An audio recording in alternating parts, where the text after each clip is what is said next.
ताख़ीर मैं आज के मेहमान मुकर्रर फ़ज़ीलत शेख जनाब मौलाना फ़ज़लुर रहमान साहब सराजी इटावी को दावत शुक्र दे रहा हूँ कि वो आए और अपने खिताब से हम तमाम सामीन को मुस्तफ़ीद फरमाएँ। जनाब मौलाना फ़ज़लुर रहमान साहब इटावी। अस्सलामु अलैकुम व रहमतुल्लाहि व बरकातुहू।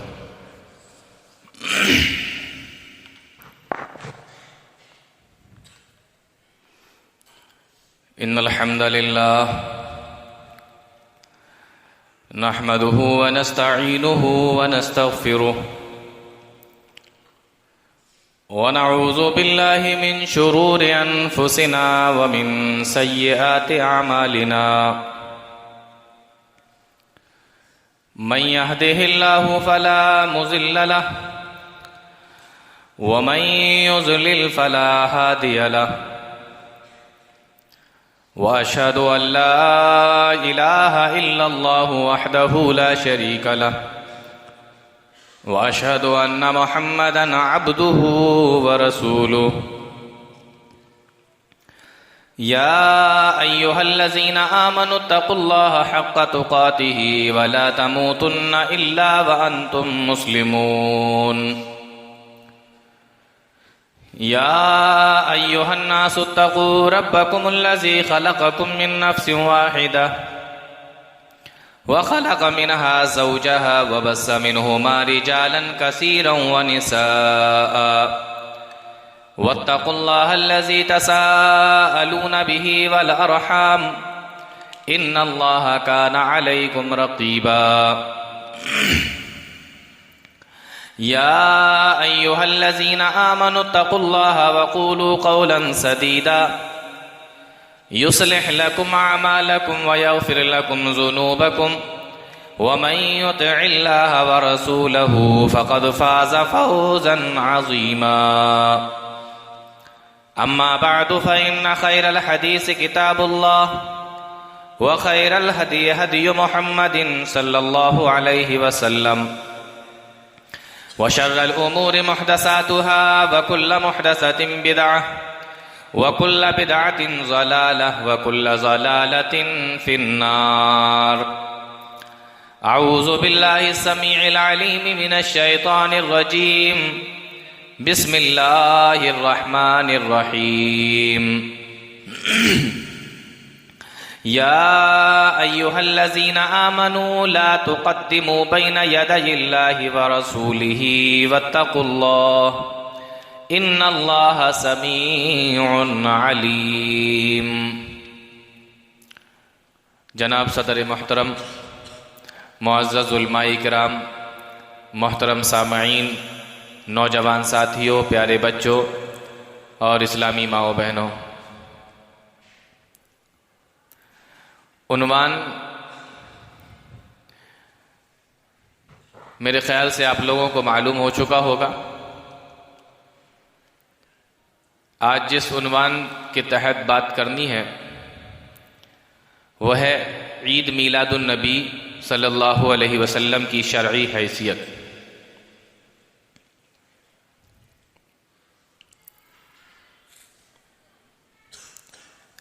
इस मौजू के तहत बात करने से पहले जब आप गौर करेंगे तो आपको मालूम होगा कि अल्लाह के आखिरी नबी जनाब मुहम्मदुर रसूलुल्लाह सल्लल्लाहु अलैहि वसल्लम की दुनिया में आमद से पहले जो पूरी दुनिया के हालात थे वो हालात बद से बदतर हो चुके थे।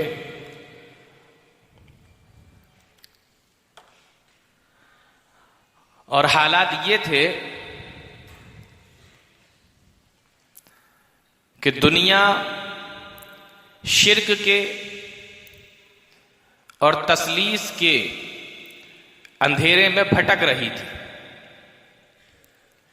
दीन को उलमाए यहूद व नसारा ने बिगाड़ दिया था। आबादी के हिसाब से नए नए खुदाओं का वजूद हो रहा था और हर कबीला अपने अपने खुदाओं पे नाज कर रहा था। और हालत यह हो गई थी कि अज़्व तनासुल यानी शर्मगाह की भी पूजा होने लगी थी।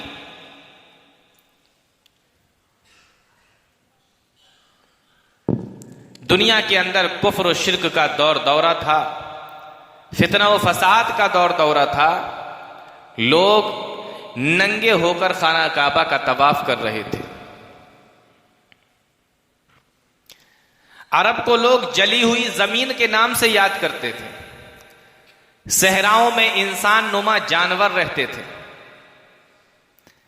बात का बतंगड़ बनाने में देर नहीं लगती थी। कबीलावार जंगें हुआ करती थीं जो 40-40 साल तक चलती रहती थीं। चोरी, डाकाजनी, जुआ, शराब, जिना, सूद, कौन सी बुराई ऐसी थी जो उनमें पाई नहीं जाती थी।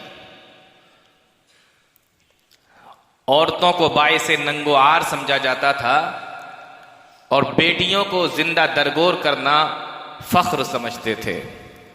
औरत को अगर बाकी भी रखा जाता था तो उनके जिस्म से लज्जत हासिल करने के लिए, और अगर कोई उनमें मर जाता तो उसकी कब्र पर उसकी ऊंटनी की आंखें सिल कर बांध आते थे, यहां तक कि ऊंटनी भी उसकी कब्र ही पर दम तोड़ देती थी। हुकूक की पामाली हो रही थी, इंसानियत सिसक रही थी। अल्लाह रब्बुल आलमीन का दरियाए रहमत जोश में आया और अल्लाह रब्बुल आलमीन ने अपने बंदे, अपने खलील हजरत इब्राहीम अलैहिस्सलातु वस्सलाम की दुआ को कबूल कर लिया। कौन सी दुआ को? जो उन्होंने खाना काबा बनाते वक्त अल्लाह रब्बुल आलमीन से मांगी थी। रब्बना वबअस फीहिम रसूलम मिनहुम यतलू अलैहिम आयातिक। हजरत इब्राहीम अलैहिस्सलातु वस्सलाम ने जब खाना काबा को बना रहे थे, इब्राहीम अलैहिस्सलाम और इस्माइल अलैहिस्सलातु वस्सलाम अल्लाह रब्बुल आलमीन से दुआ भी करते जा रहे थे।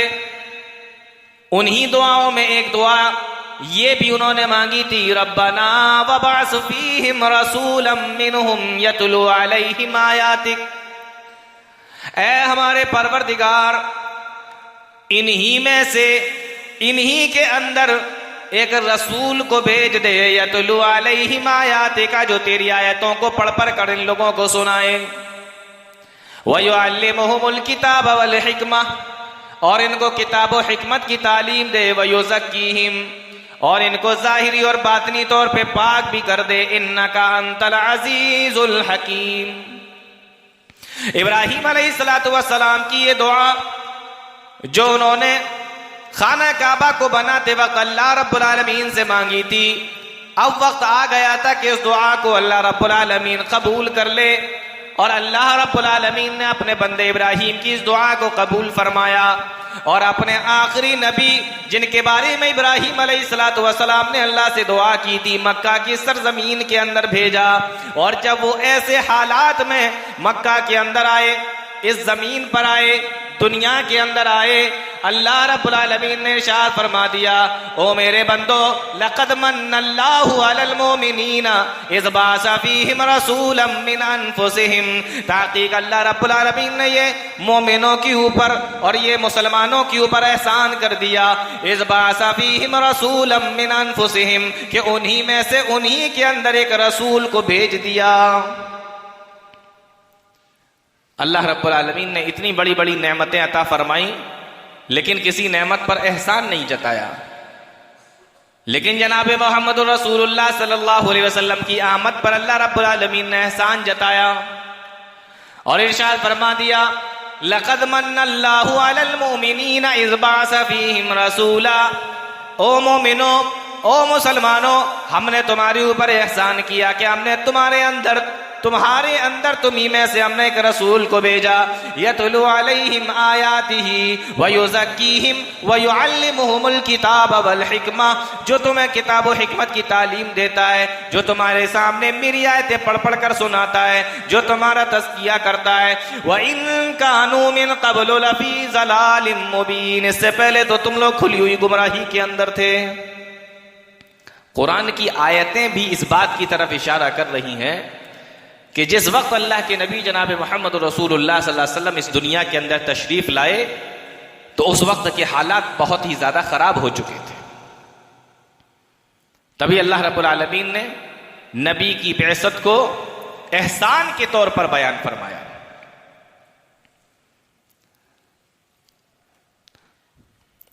मौजू है ईद मीलादुन नबी की शरई हैसियत। मीलाद कहते हैं विलादत को, पैदाइश को। किसी की पैदाइश और किसी की विलादत को मीलाद कहा जाता है। अब चूंकि मीलादुन नबी अगर कहा जाएगा तो मतलब यह हुआ कि नबी सल्लल्लाहु अलैहि वसल्लम की विलादत, नबी करीम सल्लल्लाहु अलैहि वसल्लम की पैदाइश। तो कुरान ने यह तो बताया कि आखिरी नबी आए।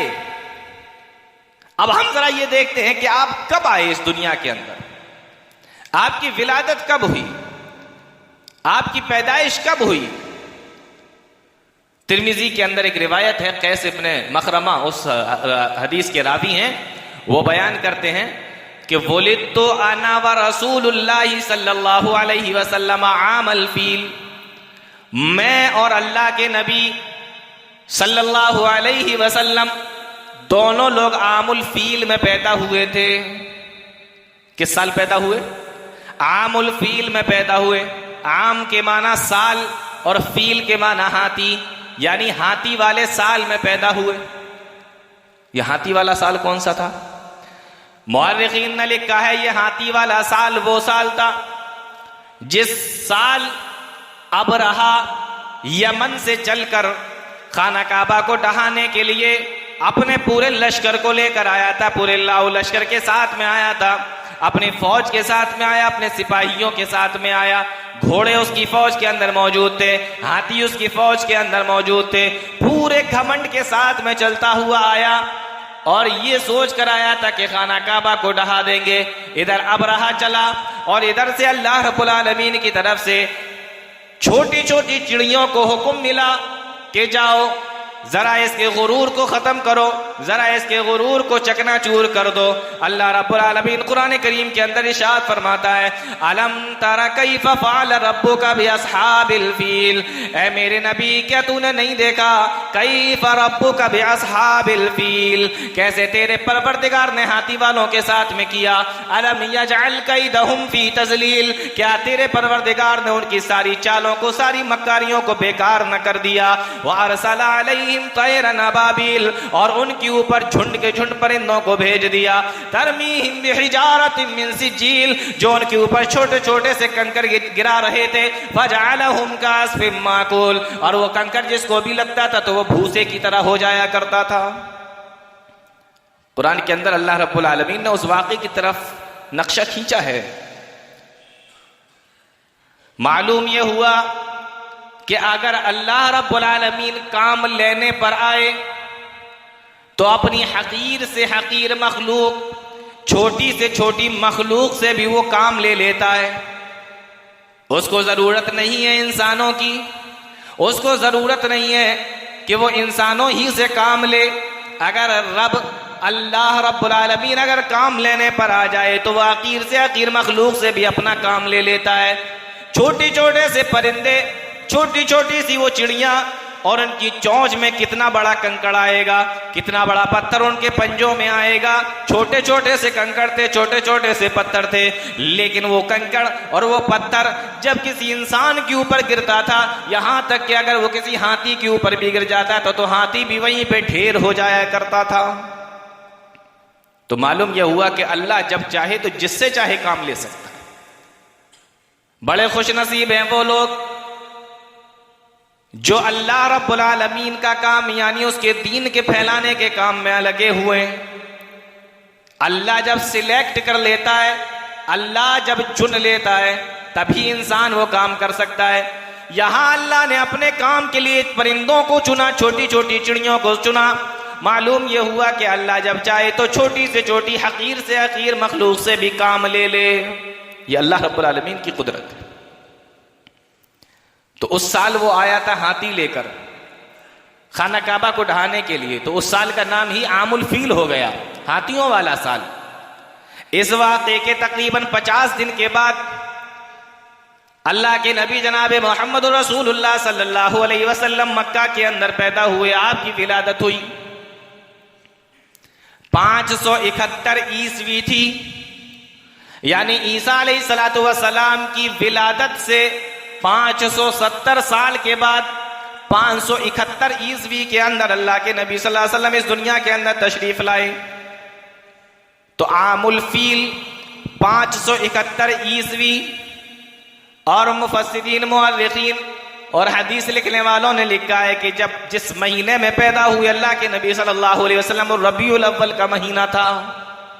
यहां तक कि मुअर्रिखीन ने तो वक्त भी लिखा है कि सुबह सादिक के बाद, यानी फजर की अजान का जो वक्त होता है उसके बाद, और तुलूए आफ्ताब से पहले यानी सूरज के निकलने से पहले का जो टाइम होता है, उसी बीच में अल्लाह के नबी जनाब मोहम्मद रसूलुल्लाह सल्लल्लाहु अलैहि वसल्लम इस दुनिया के अंदर तशरीफ लाए। तो साल 571 ईस्वी, महीना रबीउल अव्वल का, और वक्त सुबह सादिक के बाद से तुलूए आफ्ताब से पहले का। दिन कौन सा था? मुस्लिम शरीफ की रिवायत के मुताबिक अल्लाह के नबी जनाब मोहम्मद रसूलुल्लाह सल्लल्लाहु अलैहि वसल्लम सोमवार के दिन रोजा रखा करते थे।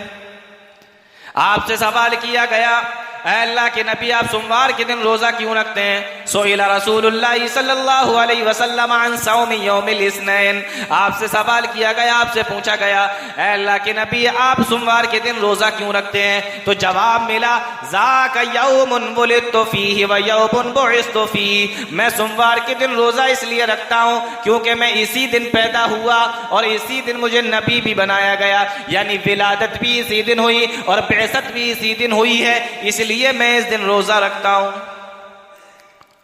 तो दिन भी पता चल गया कौन सा है? सोमवार का दिन, महीना रबीउल अव्वल का, साल 571 ईस्वी, वक्त सुबह सादिक से लेकर तुलूए आफ्ताब के बीच का।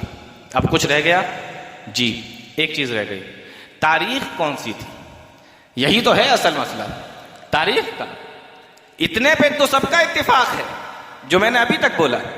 अब तारीख कौन सी थी, ये असल मसला है। अब देखिए इसके बारे में अलग अलग कौल है कि विलादत की आपकी तारीख कौन सी थी।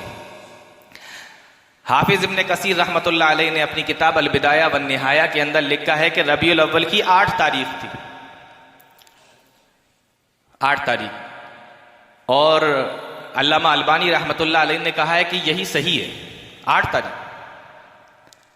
इब्ने जरीर तबरी और सीरत इब्ने हिशाम के अंदर इब्ने हिशाम ने लिखा है कि नबी सल्लल्लाहु अलैहि वसल्लम की जब विलादत हुई तो रबीउल अव्वल की 12 तारीख थी। ये कौन लिख रहा है? इब्ने जरीर तबरी और इब्ने हिशाम।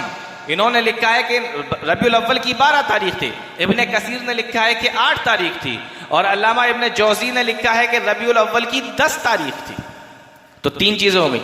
इब्ने जौजी कह रहे हैं कि 10 तारीख थी, और रहमतुल्लिल आलमीन के अंदर काजी सुलेमान मंसूरपुरी, सीरतुन नबी के अंदर अल्लामा शिबली नौमानी, और तारीख इस्लाम के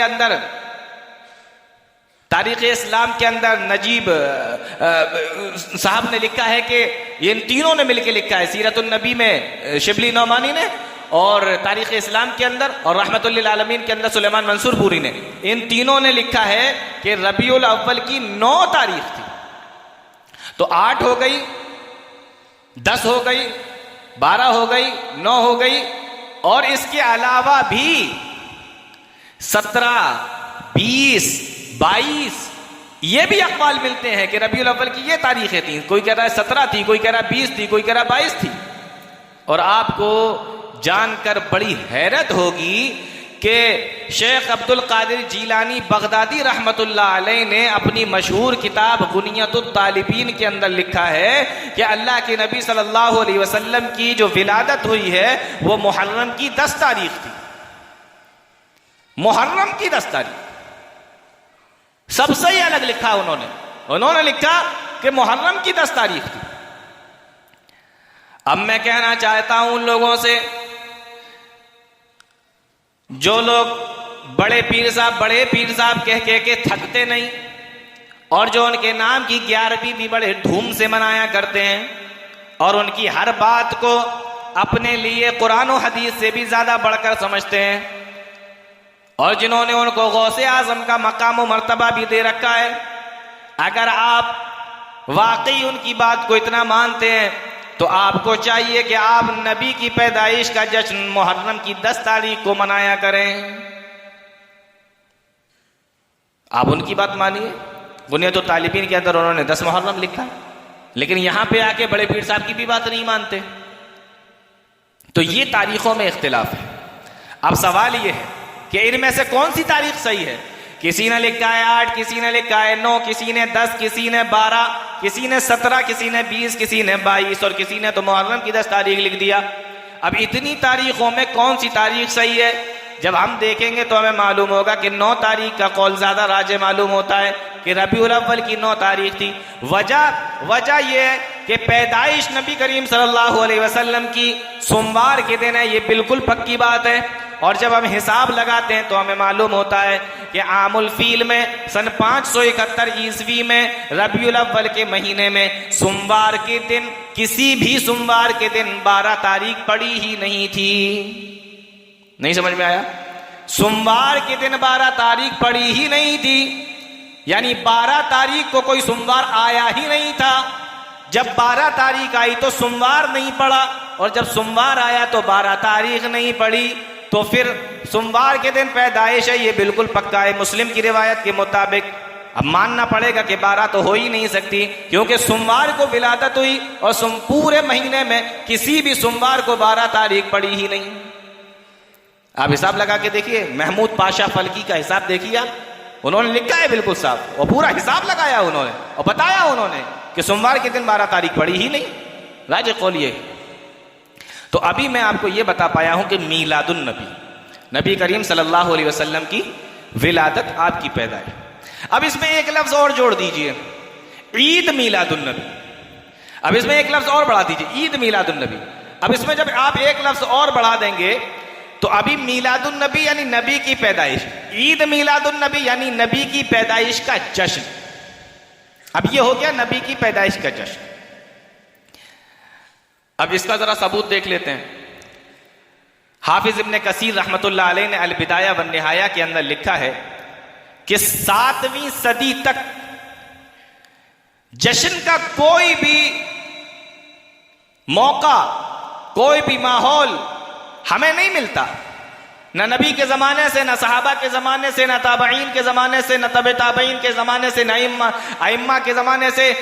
7वीं सदी में जाकर सन 625 हिजरी में, यानी अल्लाह के नबी सल्लल्लाहु अलैहि वसल्लम के इंतकाल से 615 साल के बाद एक जगह है इराक के अंदर, एक शहर है जिसका नाम है अरबिल।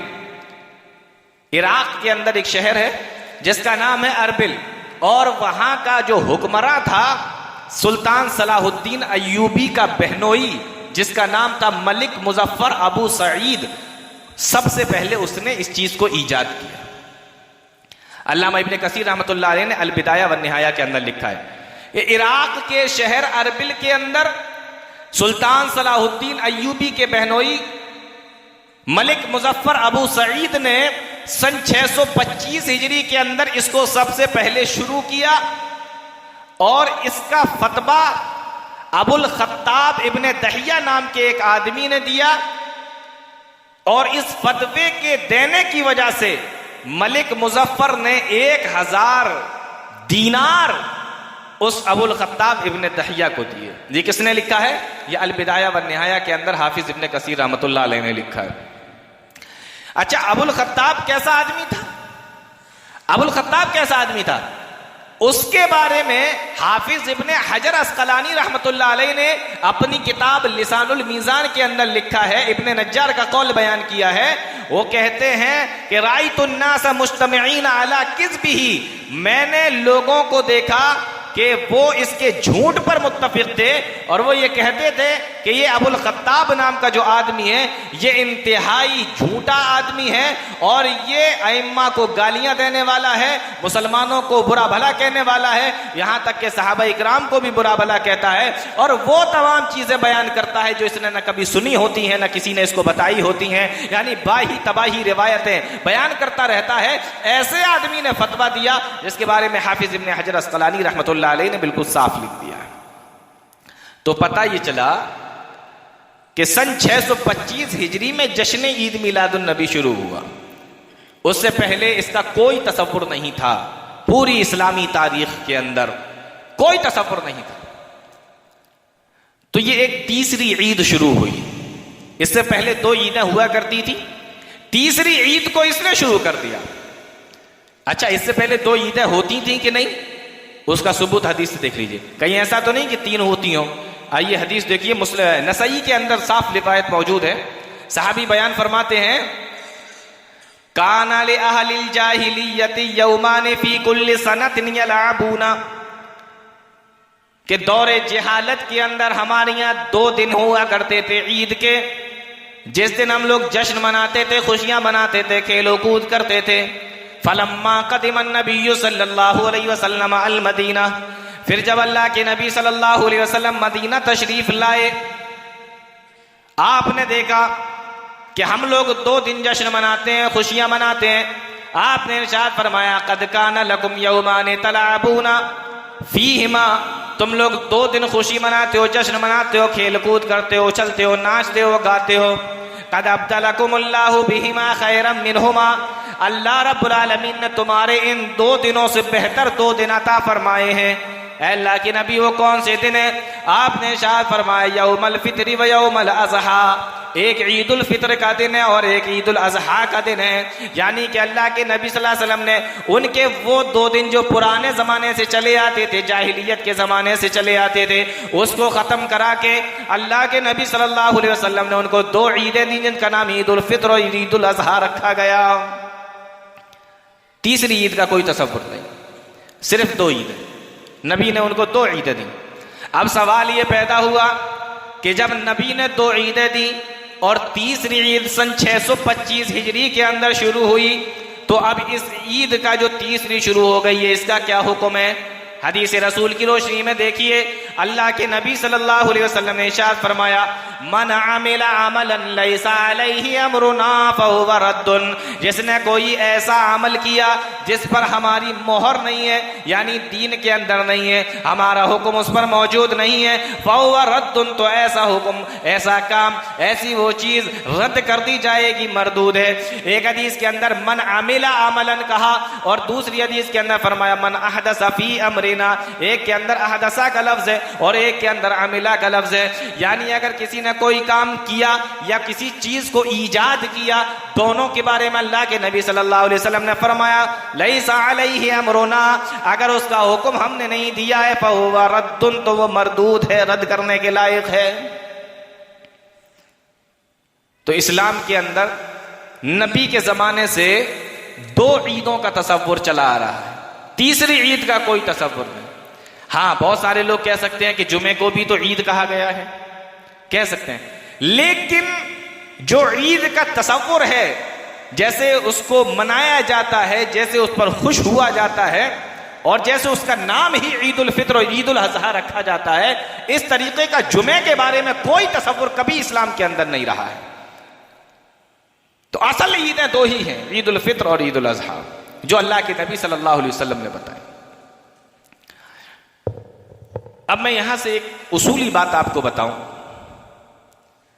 और ये बात आप लोग सब जानते हैं कि इस्लाम जो है, दीन जो है, वो मुकम्मल हो चुका है।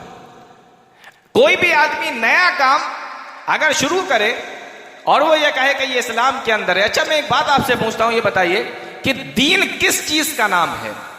आपकी राय का, आपके मशवरे का, आपको जो चीज अच्छी लगे उसका, या दीन नाम है कुरान और हदीस का, अल्लाह और उसके रसूल के बताए हुए तरीके का? दीन किसका नाम है? तो आप जवाब देंगे, दीन नाम है कुरान और हदीस का, दीन नाम है अल्लाह और उसके रसूल के बताए हुए तरीके का। एक चीज मुझे बताइए, एक चीज मुझे बहुत अच्छी लग रही है, मुझे एक चीज बहुत अच्छी लग रही है और मैं ये चाहता हूं कि मैं वो काम करूं, दीन समझ कर करूं, तो बताओ मुझे अच्छी लग रही है लेकिन अल्लाह का हुक्म नहीं है, मोहम्मद रसूलुल्लाह सल्लल्लाहु अलैहि वसल्लम का हुक्म नहीं है, तो अल्लाह रब्बुल आलमीन उसे कबूल करेगा? अल्लाह के यहां वो काबिल कबूल है? जी नहीं। उठाकर आपके मुंह पे मार दी जाएगी, कोई फर्क नहीं पड़ता उसका कि आपने उसमें कितना काम किया और कितने दिनों तक उस पर मेहनत की है, कोई फर्क नहीं पड़ता। अल्लाह की यहां वो चीज काबिल कबूल होती है जिसका हुक्म अल्लाह और उसके रसूल ने दिया होता है। मिसाल के तौर पर आप 4 रकात नमाज पढ़ते हैं, इशा की फर्ज कितनी है? 4 रकात नमाजें हैं। अब आपको लग रहा है कि नहीं लाओ मैं थोड़ी सी और इबादत कर लेता हूं, मेरा परवरदिगार मुझसे खुश हो जाएगा। अब उस 4 को आप 5 बना दें, 5वीं रकात उसी में शामिल कर दें और 5 रकात 4 की जगह पे पढ़ने लगे, तो बताइए वो आपकी 4 रकातें भी कबूल होंगी? उस एक ने उन 4 को भी बर्बाद कर दिया। आपसे कोई कहे कि भाई आप इसमें 5 रकातें क्यों पढ़ रहे हैं, आप उसको जवाब दें, देखिए साहब मैं 5 रकातें पढ़ रहा हूं तो इसमें बुराई क्या है, इसमें हरज क्या है? 5वीं रकात में मैं सूरह फातिहा पढ़ूंगा, कुरान की कोई दूसरी सूरत पढ़ूंगा, रुकू में सुभान रब्बियल अजीम पढ़ूंगा, सजदे में सुभान रब्बियल आला पढ़ूंगा, सब तो मैं वही काम कर रहा हूं। थोड़ा सा और ज्यादा अल्लाह की तारीफ हो जाएगी, थोड़ी और ज्यादा अल्लाह की तौहीद बयान हो जाएगी, सब तो मैं वही काम कर रहा हूं। तो आपको जवाब देने वाला जवाब देगा कि आप काम तो सारे ठीक कर रहे हैं, उसके अंदर पढ़ सब कुछ ठीक रहे हैं, लेकिन 5वीं रकात मिलाने का हुक्म हदीस में नहीं है, 5वीं रकात मिलाने का सबूत कुरान और हदीस के अंदर नहीं है, इसलिए भले ही आपको बहुत अच्छा लग रहा हो लेकिन आपका माना नहीं जाएगा। तो मैं आपको यह बता रहा हूं कि हो सकता है कि कुछ लोगों को यह काम बड़ा अच्छा लगता हो और बहुत अपने आप को इसका करना बड़ी खुशनसीबी समझते हो, लेकिन हमें खुश होने से, हमें अच्छा लगने से कोई फर्क पड़ने वाला नहीं। अल्लाह के यहां वो अमल काबिल कबूल होता है जिसका हुक्म कुरान और हदीस के अंदर मौजूद। मुझे आप ये बताइए, कुरान शरीफ पढ़ना अच्छा काम है या बुरा काम है? कुरान की तिलावत करना अच्छा काम है या गलत काम है? कुरान की तिलावत करना अच्छा काम है, लेकिन कोई आदमी कुरान की तिलावत नमाज की हालत में रुकू के अंदर करने लगे, रुकू में जाए और कुरान पढ़ने लगे, सजदे में जाए और कुरान पढ़ने लगे, बताओ उसको सवाब मिलेगा? क्यों? इसलिए क्योंकि मेरे नबी ने रुकू में कुरान पढ़ने से मना किया, सजदे में कुरान पढ़ने से मना किया है। तो आप देखिए, कुरान पढ़ना अच्छा काम है, कोई इसको बुरा नहीं कहेगा, लेकिन आप उसको पढ़ रहे हैं रुकू में, आप उसको पढ़ रहे हैं सजदे के अंदर। यहां पर मेरे नबी का फरमान मौजूद है कि रुकू और सजदे में नहीं पढ़ना चाहिए कुरान को। तो एक काम जो आपको अच्छा लग रहा है लेकिन हदीस रसूल के खिलाफ है, इसलिए वो आपके मुंह पे मार दिया जाएगा, अल्लाह के यहां वो अमल काबिल कबूल नहीं होगा। मैं बता ये रहा हूं आपको कि आपके अच्छा लगने से कुछ नहीं होता। आपको अच्छा लगे, नबी का फरमान ना हो, अल्लाह की यह मरदूद है, और आपको बुरा लगे लेकिन नबी का फरमान हो, अल्लाह रब्बुल आलमीन की यहां काबिल कबूल है। अल्लाह रब्बुल आलमीन कुरान करीम के अंदर इरशाद फरमाता है, अल-यौमा अकमलतु लकुम दीनकुम व अतममतु अलैकुम निअमती व रज़ीतु लकुमुल इस्लाम दीना। ऐ लोगो, अल-यौमा अकमलतु लकुम दीनकुम, आज मैंने तुम्हारे ऊपर, ऐ मेरे नबी, अल-यौमा अकमलतु लकुम दीनकुम, आज मैंने तुम्हारे ऊपर दीन को मुकम्मल कर दिया है।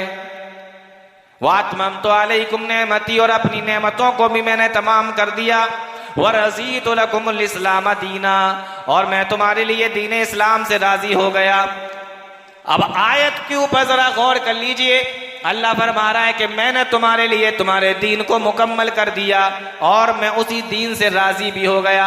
अब एक तरफ आप ये देखें, अल्लाह फरमा रहा है अल-यौमा अकमलतु लकुम दीनकुम, दीन को मैंने तुम्हारे लिए मुकम्मल कर दिया, और फरमाया वरज़ीतु लकुमुल इस्लाम दीना, और मैं दीन इस्लाम से राजी भी हो गया।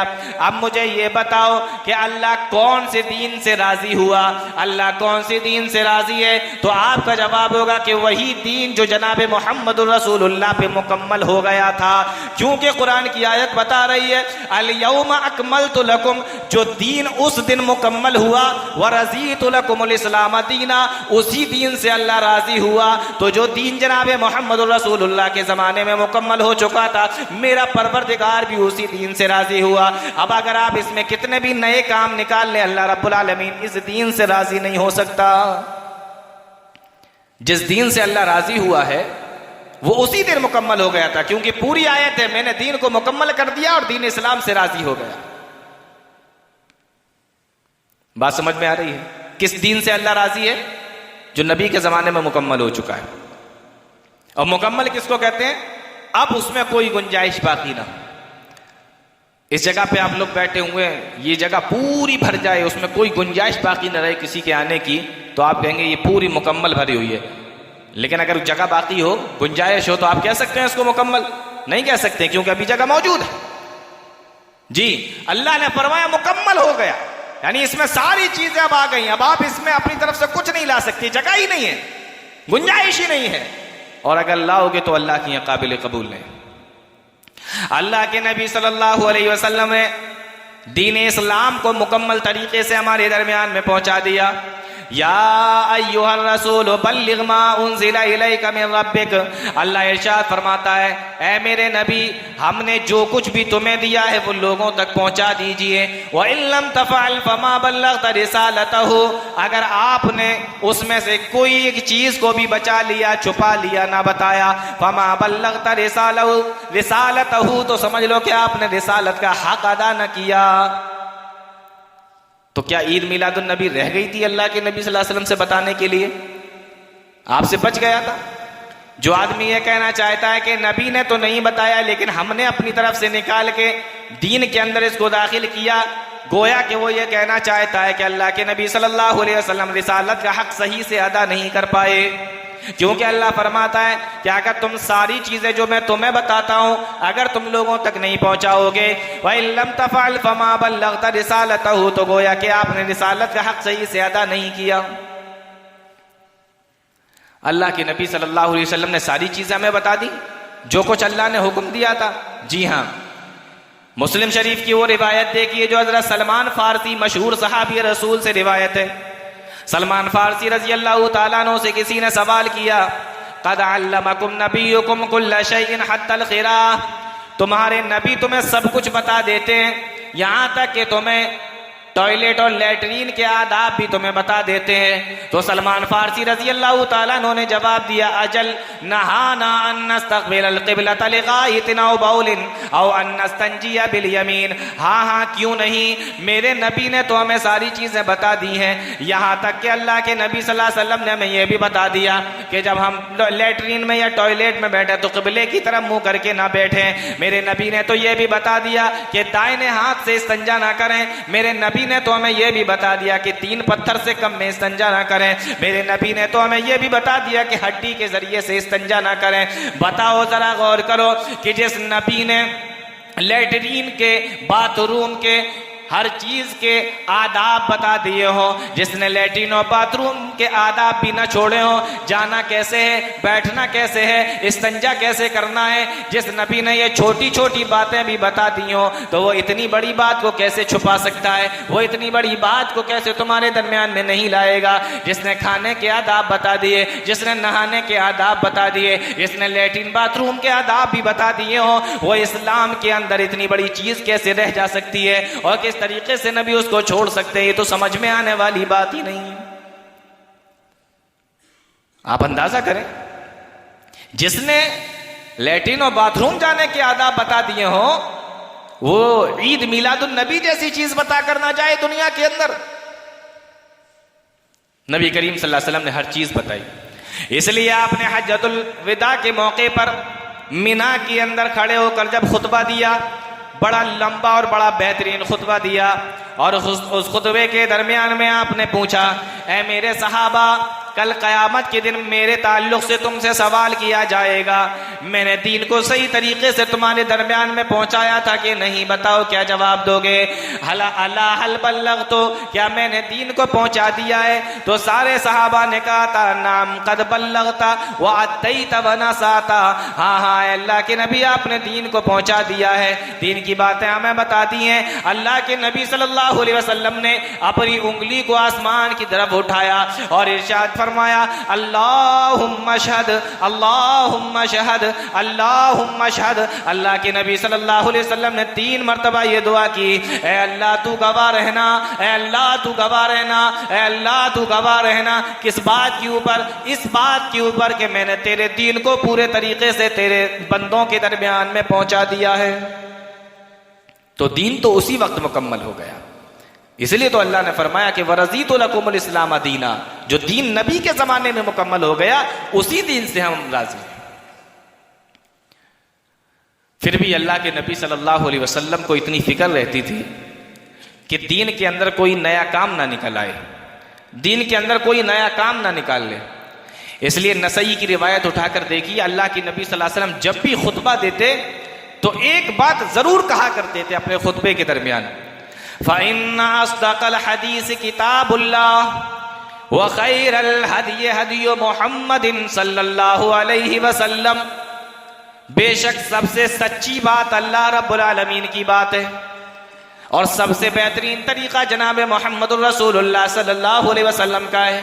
व शर्रुल उमूर मुहदसातुहा, और सबसे बुरी बात दीन के अंदर नया काम निकालना है। व कुल्लु बिदअतिन ज़लाला, और हर नया काम गुमराही है। व कुल्लु ज़लालतिन फिन्नार, और हर गुमराही जहन्नम में ले जाने वाली है।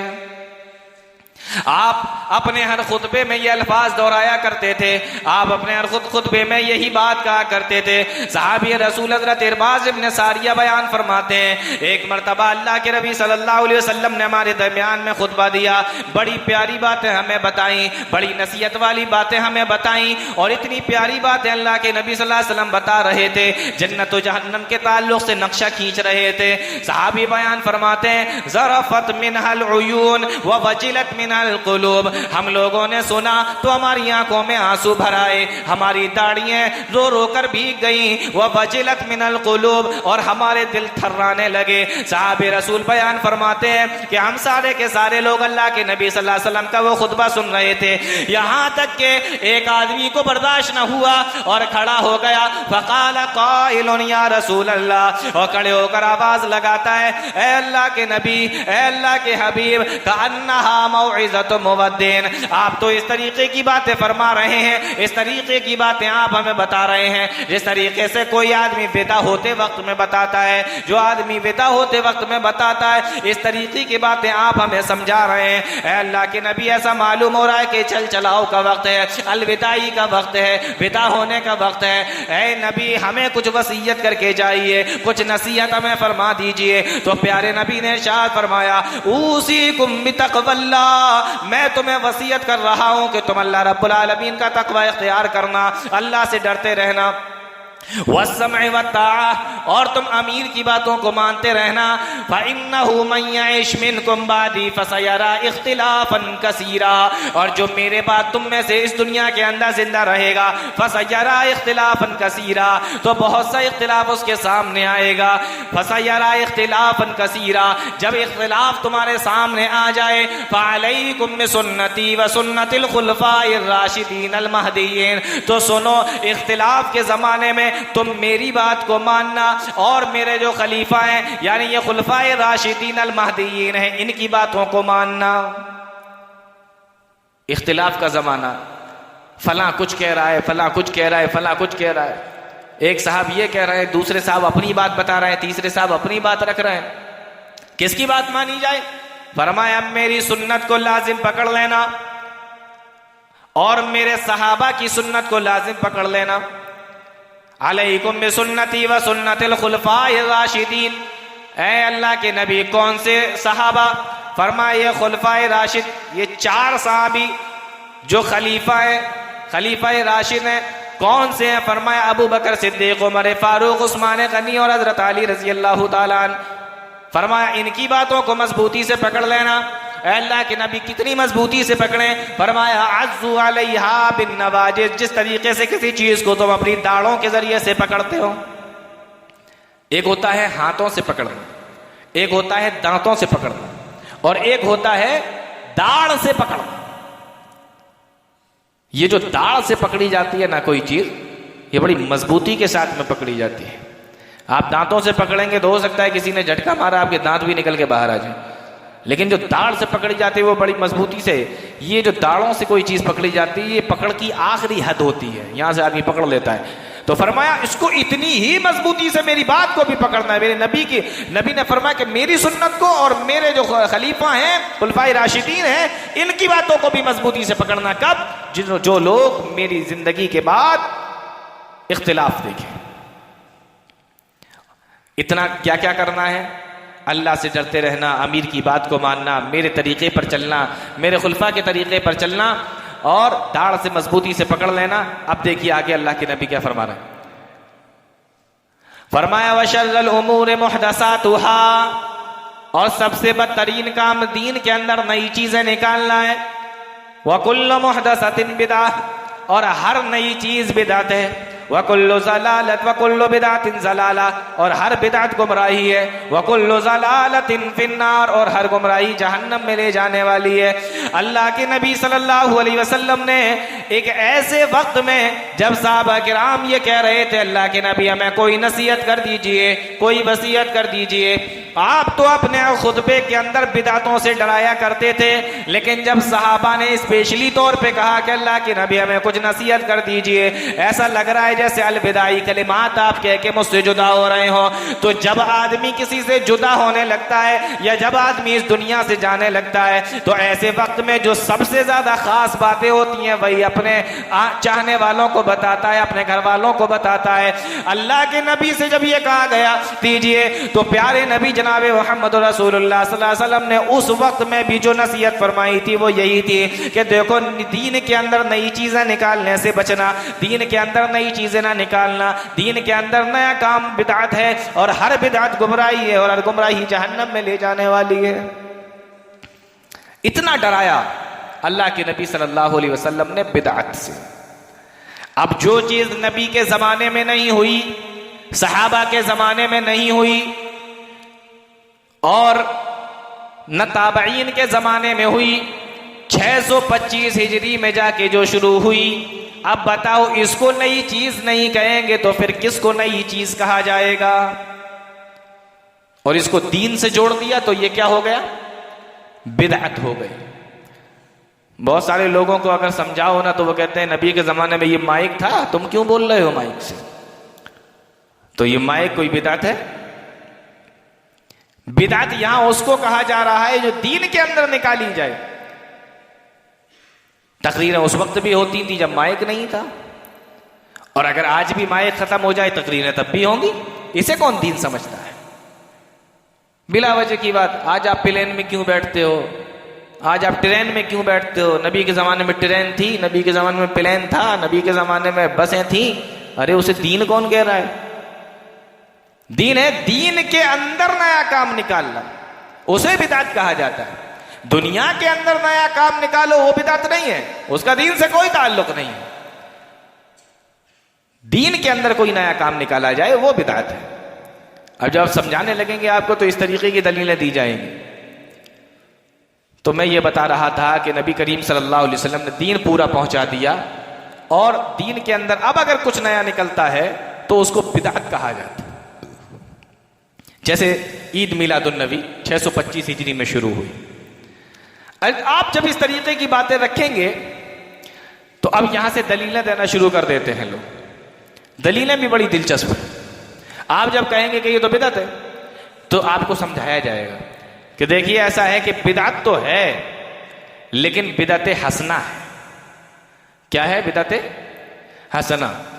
ये बिदअत हसना क्या होती है? कहते देखिए बिदअत की दो किस्में, एक बिदअत सय्या और एक बिदअत हसना। बिदअत सय्या कहते हैं बुरी बिदअत को, बिदअत हसना कहते हैं अच्छी बिदअत को। तो ये बिदअत तो है लेकिन ये बिदअत हसना है। मैं कहता हूं ये बिदअत हसना नहीं है, ये बिदअत फसना है। बिदअत हसना क्या होती? जब नबी ने कह दिया कुल्लु बिदअतिन ज़लाला, हर बिदअत गुमराही है, अब उसमें सय्या और हसना वाला एक फॉर्मूला निकाल के लाई। आप कहेंगे कि बिदअत हसना तो कुछ नहीं होता, तो कहेंगे कैसे नहीं होता? देखिए, हजरत उमर रजी अल्लाह तआला अन्हु ने तरावी की नमाज शुरू की थी कि नहीं की थी जमात के साथ में, और जब सहाबा उसको पढ़ने लगे जमात के साथ मस्जिद नबी के अंदर, तो हजरत उमर फारूक ने क्या कहा था? नेमतुल बिदअतु हाज़िही, कितनी अच्छी बिदअत है ये। तो ये दलील दी जाएगी। अब आप ये बताइए मुझे, हजरत उमर फारूक रजी अल्लाह तआला अन्हु ने जो तरावी की नमाज को जमात के साथ में शुरू करवाया था, वो हजरत उमर फारूक ने ईजाद किया था? वो हजरत उमर फारूक ने जो शुरू किया था तो वो उसके मूजिद थे, ईजाद करवाया था? जी नहीं। हदीस से उठाकर देखिए, अल्लाह के नबी सल्लल्लाहु अलैहि वसल्लम ने अपनी जिंदगी में तरावी की नमाज को 3 मरतबा जमात के साथ में सहाबा को पढ़ाया, और चौथे दिन भी सहाबा इकराम जमा हो गए नमाज को पढ़ने के लिए। बुखारी की रिवायत है, अल्लाह के नबी सल्लल्लाहु अलैहि वसल्लम ने फरमाया, खशीतु अन तुफरज़ अलैकुम, मुझे ये डर हुआ कि कहीं ये नमाज तुम्हारे ऊपर फर्ज ना कर दी जाए, इसलिए मैं चौथे दिन तुम्हें नमाज पढ़ाने के लिए नहीं निकला। तो नबी करीम सल्लल्लाहु अलैहि वसल्लम से 3 दिन का सबूत नमाज पढ़ाने का मिलता है। जब नबी से सबूत मिल गया तो फिर ये बिदअत कैसे हुआ? अब अगर कोई ये कहे कि हजरत उमर फारूक ने उसको शुरू किया था, तो मैं उससे ये कहूंगा कि हजरत उमर फारूक रजी अल्लाह तआला अन्हु ने हजरत उमर फारूक रजी अल्लाह तआला अन्हु ने एक सुन्नत को जिंदा किया था। सुन्नत को जिंदा करना चाहिए कि नहीं? अगर कोई सुन्नत छूट रही है या खत्म हो रही है, उस सुन्नत को अगर कोई इंसान जिंदा कर रहा है तो ये कितनी अच्छी बात है। हजरत उमर फारूक रजी अल्लाह तआला अन्हु ने इस सुन्नत को जिंदा कर दिया, और नबी के जाने के बाद फर्ज होने का कोई तसव्वुर नहीं रहा, क्योंकि अब कोई चीज फर्ज थोड़ी होगी। जब नबी होंगे तभी तो कोई चीज हलाल होगी, कोई चीज हराम होगी अल्लाह के हुक्म से। लेकिन जब नबी का इंतकाल हो गया और हजरत उमर फारूक अमीरुल मोमिनीन बन गए, मुसलमानों के खलीफा बन गए, तो अब हलाल और हराम और फर्ज और नफिल का कोई मामला नहीं रहा। तो हजरत उमर फारूक रजी अल्लाह तआला अन्हु ने इस सुन्नत को जिंदा किया। तो ये नहीं कहा जा सकता कि हजरत उमर फारूक रजी अल्लाह तआला अन्हु ने इस बिदअत को ईजाद किया था। ये बिदअत नहीं थी, ये सुन्नत थी। हजरत उमर फारूक के मूजिद नहीं थे, इस सुन्नत को जिंदा करने वाले थे, क्योंकि इसका सबूत नबी से मिलता है। और एक बात और बताऊं आपको, इसका सबूत तो हदीसों से मिलता है, नबी से मिलता है। और अगर मान लो कि सबूत नहीं मिलता, मान लो अगर सबूत नहीं मिलता, तब भी इसको बिदअत नहीं कहा जा सकता था। तरावी की नमाज को, तरावी की नमाज की जमात को तब भी बिदअत नहीं कहा जा सकता था, क्योंकि सहाबी का कोई भी काम बिदअत नहीं होता। अगर सहाबी के काम को बिदअत कहा जाएगा तो सहाबी को बिदअती कहा जाएगा, और बिदअती का क्या अंजाम है वो कुरान और हदीस ने बता दिया। और सहाबा को अल्लाह ने रजी अल्लाह अन्हुम व रज़ू अन का खिताब दिया है। तो अगर सहाबी के किसी काम को बिदअत कहा जाने लगे, जैसा कि लोग कहते हैं कि हजरत उमर फारूक ने उस बिदअत को शुरू किया था, तो अगर सहाबी के किसी काम को बिदअत कहा जाने लगा तो फिर सहाबी को बिदअती कहना पड़ेगा, और नाऊज़ु बिल्लाह सहाबी को बिदअती नहीं कह सकते, क्योंकि कोई भी सहाबी बिदअती नहीं है। बिदअती का अंजाम जानते हैं आप कुरान और हदीस के अंदर क्या बयान हुआ है? समझ में आया कुछ? और तीसरी बात, अलैकुम बिसुन्नती व सुन्नतिल खुलफाइर राशिदीन, मेरे तरीके को पकड़ना और मेरे बाद मेरे खुलफा के तरीके को पकड़ना। तो ये तो नबी खुद बता के गए हैं कि मेरी बात को मानना और मेरे बाद मेरे खुलफा की बात को मानना, अबू बकर की, उमर की, उस्मान की, अली की, तो नबी तो खुद कह के गए हैं। तो हजरत उमर फारूक ने अगर उस सुन्नत को जिंदा किया तो उसका हुक्म खुद अल्लाह के नबी सल्लल्लाहु अलैहि वसल्लम दे कर गए हैं। इसलिए ये बात दलील नहीं बन सकती कि हजरत उमर फारूक रजी अल्लाह ताला अन्हु ने तरावी की नमाज को शुरू किया तो हम इसी तरीके से नई नई चीजें दुनिया के अंदर बना के दीन के असल अंदर पेश कर सकते हैं। ये बिल्कुल दलील नहीं बन सकती। अच्छा, एक चीज और देखें आप, जो ये कहते हैं कि ये बिदअत हसना है, अच्छी बिदअत है, उनके बारे में मुझे इमाम मालिक रहमतुल्लाह अलैह का कौल याद आता है, और वो कौल इतना बेहतरीन है। कि उसको सोने के पानी से लिखने के लायक है।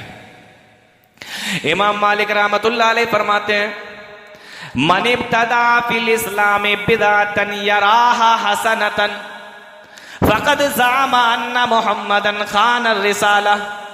जिस आदमी ने कोई नई चीज दीन के अंदर ईजाद की और उसने ये कहा कि ये अच्छी बिदअत है, फ़क़द ज़अमा अन्ना मुहम्मदन खान रिसाला, तो गोया कि उसने ये गुमान कर लिया कि नबी ने रिसालत को पहुंचाने में खयानत की है। क्योंकि अल्लाह ताला फरमाता है, अल-यौमा अकमलतु लकुम दीनकुम व अतममतु अलैकुम निअमती व रज़ीतु लकुमुल इस्लाम दीना। ऐ नबी, हमने तुम्हारे ऊपर तुम्हारे लिए तुम्हारे दीन को मुकम्मल कर दिया है। तो दीन तो उस वक्त ही मुकम्मल हो गया। अब अगर कोई आदमी कोई नई चीज निकालता है और ये सोचता है कि यराहा हसनतन, ये अच्छी बिदअत है, तो गोया कि वो ये गुमान कर रहा है, ये ख्याल कर रहा है कि जनाब मोहम्मद रसूलुल्लाह सल्लल्लाहु अलैहि वसल्लम ने रिसालत के पहुंचाने में खयानत की है। और आगे इमाम मालिक रहमतुल्लाह अलैह ने बड़ी प्यारी बात फरमाई, ला यसलुहु आखिरु हाज़िल उम्मति इल्ला बिमा सलुहा बिही अव्वलुहा। जिस चीज के जरिए से उस दौर के अंदर लोगों की इस्लाह हुई थी, आज भी अगर किसी की इस्लाह करनी हो तो उसी चीज से करनी पड़ेगी जिस चीज से उस दौर के अंदर हुई थी। यानी अगर लोगों को हिदायत पर लाना है, इस्लाह करनी है, तो उन्हीं चीजों से इस्लाह होगी। और नबी के जमाने में दो ही चीज थी, एक तो कुरान था और एक और हदीस थी। फरमाया फमा लम यकुन यौमइज़िन दीनन ला यकूनुल यौम दीना। फरमाया जो चीज उस दौर के अंदर दीन नहीं बन सकी वो आज के दौर में भी दीन नहीं बन सकती।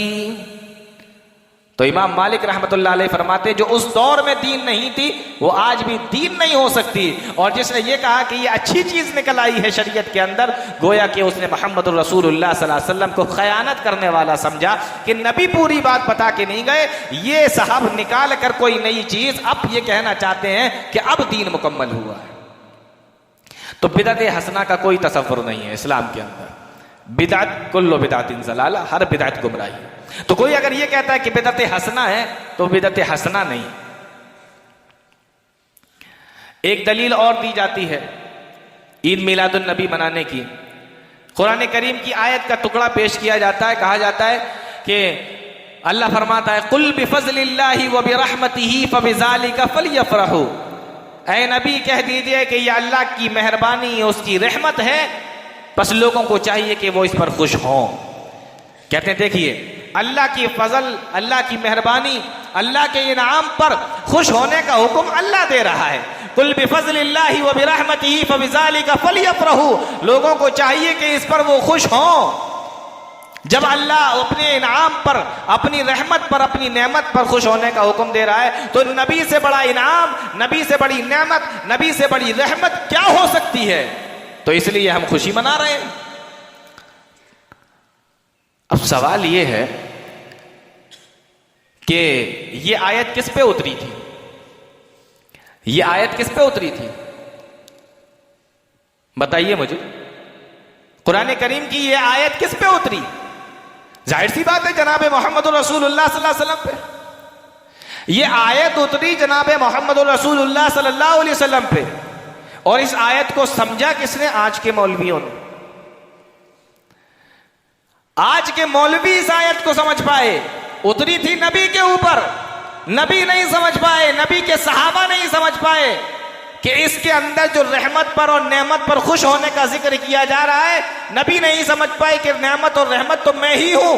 सहाबा नहीं समझ पाए इस आयत को। आज के मौलवी समझ गए इस आयत का मसला कि इसके अंदर नबी का जश्न मनाने का हुक्म दिया जा रहा है। अल्लाह के बंदो, ये आयत नबी पर उतरी। अगर इसमें जश्न मनाने का और रैलियां और जुलूस निकालने का हुक्म मौजूद होता तो सबसे पहले इसको नबी समझते। 1400 साल में कोई नहीं समझ सका। आज के मौलवी समझ सके हैं कि इस आयत के अंदर जुलूस और जश्न मनाने का हुक्म दिया जा रहा है। ये जो अल्लाह की फजल, अल्लाह की रहमत पर खुश होने का जिक्र है, इसका सवाल जब हजरत उमर फारूक रज़ी अल्लाह ताला अन्हु से पूछा गया कि इस आयत के अंदर जो कहा जा रहा है कि खुश होइए अल्लाह के फजल, उसकी रहमत और उसके इनाम पर, इसका क्या मतलब है?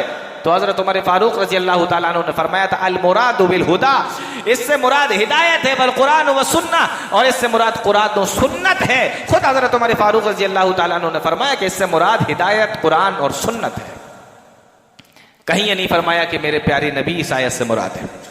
ये कौन कह रहा है? हजरत उमर फारूक रजी अल्लाह ताला अन्हु फरमा रहे हैं। और फिर एक सबसे बड़ी बात, जो इस आयत के अंदर फरिहा का लफ्ज आया है, तो फरिहा के माना अरबी जबान में खुश होना होता है, खुशी मनाना नहीं। खुश होने में और खुशी मनाने में फर्क है। खुश होना अलग चीज है, खुशी मनाना अलग चीज है। कुरान करीम के अंदर अल्लाह रब्बुल आलमीन फरमाता है फरिहल मुखल्लफून बिमक़अदिहिम खिलाफ रसूलिल्लाह, ऐ नबी जो जंग तबूक के मौके पर मुनाफिकीन आपसे बहाने कर करके मदीना के अंदर रह गए हैं, वो खुश हो रहे हैं, खुशी मना नहीं रहे हैं। अगर खुशी मनाने लगते तब तो पता चल ही जाता कि ये जानबूझकर झूठ बोलकर यहां से उज़्र कर करके चले गए हैं, भाग गए हैं। वो खुशी मना नहीं रहे थे, लेकिन मन ही मन में खुश हो रहे थे कि चलो जंग में जाने से बच गए, जान छूटी, मरने से बच गए और जान जाने से बच गई हमारी, तो मन ही मन में खुश हो रहे थे। अल्लाह ने फरमाया वो खुश हो रहे हैं पीछे रह जाने से, आपके साथ न जाने से। उन्होंने कोई जुलूस नहीं निकाला था, कोई रैली नहीं निकाली थी, कोई जश्न नहीं मनाया था मदीना के अंदर। अल्लाह ने वहां पर भी फरिहा का लफ्ज इस्तेमाल फरमाया। मालूम यह हुआ कि फरिहा के माना अरबी जबान के अंदर खुश होना, खुशी मनाना नहीं। एक दलील और दी जाती है, ईद मिलादुन नबी मनाने वाले दलील देते हैं, कहते हैं देखिए कुरान करीम के अंदर आया हजरत ईसा अलैहिस्सलातु वस्सलाम और उनकी उम्मत के ताल्लुक से। कुरान करीम की आयत देखिए, हजरत ईसा अलैहिस्सलातु वस्सलाम ने अल्लाह से दुआ की रब्बना अंजिल अलैना माइदतम मिनस समा तकूनु लना ईदन लिअव्वलिना व आखिरिना व आयतम मिन्क। ऐ हमारे परवरदिगार, तू आसमान से हमारे लिए माइदा नाजिल फरमा, दस्तरखान नाजिल फरमा, खाना नाजिल फरमा। जब वो खाना हमारे दरमियान में आ जाए, ईदन लिअव्वलिना व आखिरिना, जो हमारे लिए अव्वल के लिए भी और आखिर के लिए भी हमारे लिए खुशी का मौका हो, खुशी की बात हो। व आयतम मिनका, और तेरी तरफ से हमारे लिए वो एक निशानी बन जाए। वरज़ुक़ना व अंत खैरुर राज़िक़ीन, अल्लाह में रोजियां अता फरमा, तू बेहतरीन रोजी देने वाला है। ये दुआ हज़रत ईसा अलैहिस्सलातु वस्सलाम ने अल्लाह से की। अल्लाह रब्बुल आलमीन ने उसका जवाब दिया, क़ाल अल्लाहु इन्नी मुनज़्ज़िलुहा अलैकुम, ऐ मेरे बंदे ईसा, मैं तेरी दुआ को सुनने के बाद मैं आसमान से दस्तरखान नाजिल कर दूंगा, खाना भेज दूंगा। फमन यकफुर बादु मिनकुम फइन्नी उअज़्ज़िबुहु अज़ाबन ला उअज़्ज़िबुहु अहदम मिनल आलमीन। लेकिन ये माइदा नाजिल होने के बाद, दस्तरखान और खाना नाजिल होने के बाद, अगर ये तेरे तमाम के तमाम लोग जो तुझसे कह रहे हैं खाना नाजिल होने की दुआ करवा रहे हैं, अगर ये ईमान नहीं लाए और इन्होंने कुफ्र इख्तियार किया, फइन्नी उअज़्ज़िबुहु अज़ाबन ला उअज़्ज़िबुहु अहदम मिनल आलमीन, तो मैं इन सबको ऐसा अजाब दूंगा, मैं इन सबको ऐसी सजा दूंगा कि इससे पहले मैंने किसी को भी ऐसी सजा न दी होगी, ऐसा अजाब न दिया होगा। कुरान करीम की आयत यहां पे खत्म हो जाती है। उन्होंने हजरत ईसा अलैहिस्सलाम से कहा था कि अल्लाह से दुआ कीजिए दस्तरखान आए, उसको हम अपनी खुशी का दिन बना लें। अल्लाह ने जवाब दिया कि अगर मैंने दस्तरखान नाजिल कर दिया और फिर ये अगर ईमान नहीं लाए, तो फिर मैं इनको ऐसी सजा दूंगा कि मैंने इससे पहले किसी को ऐसी सजा न दी होगी, ऐसा अजाब न दिया होगा। कुरान यहां पे आके खामोश हो जाता है। अब इसके आगे कुरान ने यह नहीं बताया कि वो दस्तरखान आया कि नहीं आया, वो मायदा आया कि नहीं, और अगर वो आया तो उस दिन को लोगों ने ईद मनाया कि नहीं, जश्न का दिन बनाया कि नहीं। कुरान खामोश है। कुरान ने यहां तक बयान किया कि अल्लाह ने उनको ये धमकी दी। उसके बाद मुफस्सिरीन लिखते हैं, कुछ मुफस्सिरीन लिखते हैं कि वो दस्तरखान आया, कुछ ये लिखते हैं कि उसके बाद वो लोग डर गए और दस्तरखान के नाजिल होने से मना कर दिया कि मुझे नहीं चाहिए ऐसा खाना और ऐसा दस्तरखान, उन लोगों ने मना कर दिया। कुरान करीम की यह आयत यहां पे खत्म हो जाती है।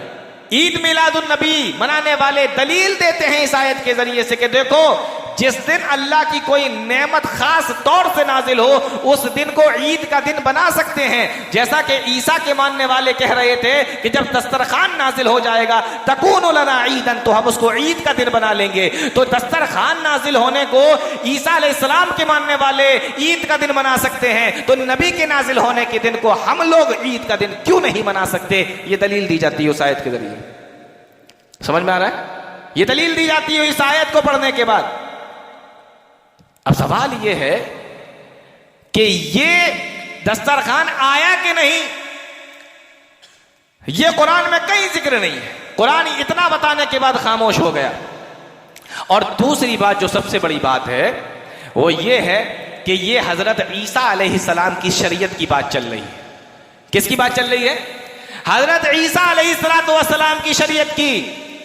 हमें जिस शरीयत को मानने का हुक्म दिया गया है वो ईसा की शरीयत नहीं है, वो जनाब मुहम्मदुर रसूलुल्लाह सल्लल्लाहु अलैहि वसल्लम की शरीयत है।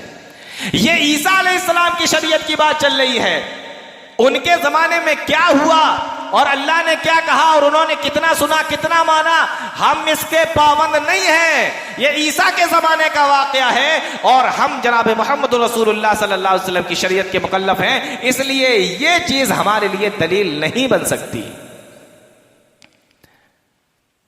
और एक इल्मी जवाब यह है कि माइदा के बाद में तकूनों का लफ्ज आया है, तकूनों का सेगा आया है जो मुअन्नस का सेगा है, और ये इसका मर्जा माइदा है। यानी वो दस्तरखान को खुशी की बात मनाना चाहते थे और दस्तरखान को वो खुशी की बात मनाना चाहते थे और मानना चाहते थे।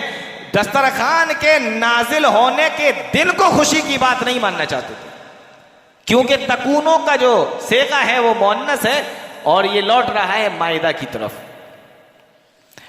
तो मैं आपको ये बता रहा था कि इस आयत के जरिए से भी दलील नहीं दी जा सकती, क्योंकि ये ईसा अलैहिस्सलाम के ज़माने की बात है और ये उनकी शरीयत की बात है। हमारी शरीयत हमें जो बताएगी हमें वो मानना है। अगर आप ये कहेंगे कुरान के अंदर सब कुछ मानना पड़ेगा, तो भाई ऐसे कैसे? कुरान के अंदर तो है कि आदम अलैहिस्सलाम के सामने सजदा करवाया अल्लाह ताला ने, तो ये उनकी शरीयत की बात थी, फरिश्तों ने सजदा किया। याकूब अलैहिस्सलाम ने यूसुफ अलैहिस्सलाम के सामने सजदा किया, ये उनकी शरीयत की बात थी। हमें हर नबी की शरीयत का मुकल्लफ नहीं बनाया गया, हमें किसका मुकल्लफ बनाया गया? जनाब मोहम्मद रसूलुल्लाह सल्लल्लाहु अलैहि वसल्लम की शरीयत का। अगर हाँ नबी की शरीयत में अगर ये बात है और नबी ने हमें हुक्म दिया है तो हम करेंगे, लेकिन हम देखते हैं कि ऐसा कहीं पर कोई हुक्म मौजूद नहीं है, तो हम इस आयत के अंदर जो हुक्म दिया जा रहा है उसके मुकल्लफ नहीं। अब एक बड़ी दिलचस्प दलील और दी जाती है, ईद मिलादुन नबी के मनाने वाले देते हैं, कहते हैं कि देखिए अबू लहब जो नबी का चचा था, जब नबी करीम सल्लल्लाहु अलैहि वसल्लम की विलादत हुई तो उसकी लौंडी थी, इसका नाम सुवैबा था। वो दौड़ती हुई गई, ये सुबह के वक्त में खाना काबा में जाकर कुछ पूजा वूजा कर रहा था बुतों के सामने, तो वो दौड़ती हुई आई और भागती हुई जाकर कहने लगी कि ऐ अबू लहब, तेरे भाई के घर पे तेरा भतीजा पैदा हुआ है, अब्दुल्ला के घर में जनाब मोहम्मद रसूलुल्लाह सल्लल्लाहु अलैहि वसल्लम की विलादत हुई है। उसने जब ये सुना तो खुशी की वजह से उसने ऐसे उंगली उठाई और कहा कि अगर तूने ये बात सही कही है और सच कह रही है तो जा, मैं तुझे आजाद करता हूं। अबू लहब ने अपनी लौंडी को आजाद कर दिया। यहां से लोग दलील देते हैं कि अबू लहब के मरने के बाद उसके खानदान के किसी आदमी ने, और एक रिवायत के अंदर हजरत अब्बास का नाम आया है, हजरत अब्बास इब्न अब्दुल मुत्तलिब का, कि हजरत अब्बास ने ख्वाब में देखा कि अबू लहब जहन्नम के अंदर है, जल रहा है। पूछा अबू लहब क्या हाल है? कहा कि जब से तुमसे जुदा हुआ हूं, यानी दुनिया से आया हूं, बहुत बुरे हाल हैं, किसी भी पल सुकून नहीं मिलता, किसी भी टाइम सुकून नहीं मिलता। हाँ हफ्ते में एक दिन बस इतना पानी मिल जाता है जो मैंने इशारा करके उस उंगली से उठाया था और इशारा किया था, तो ये उंगली और अंगूठे के बीच में जो जगह है, इसी जगह से थोड़ा सा पानी पीने के लिए, चूसने के लिए मुझे मिल जाया करता है।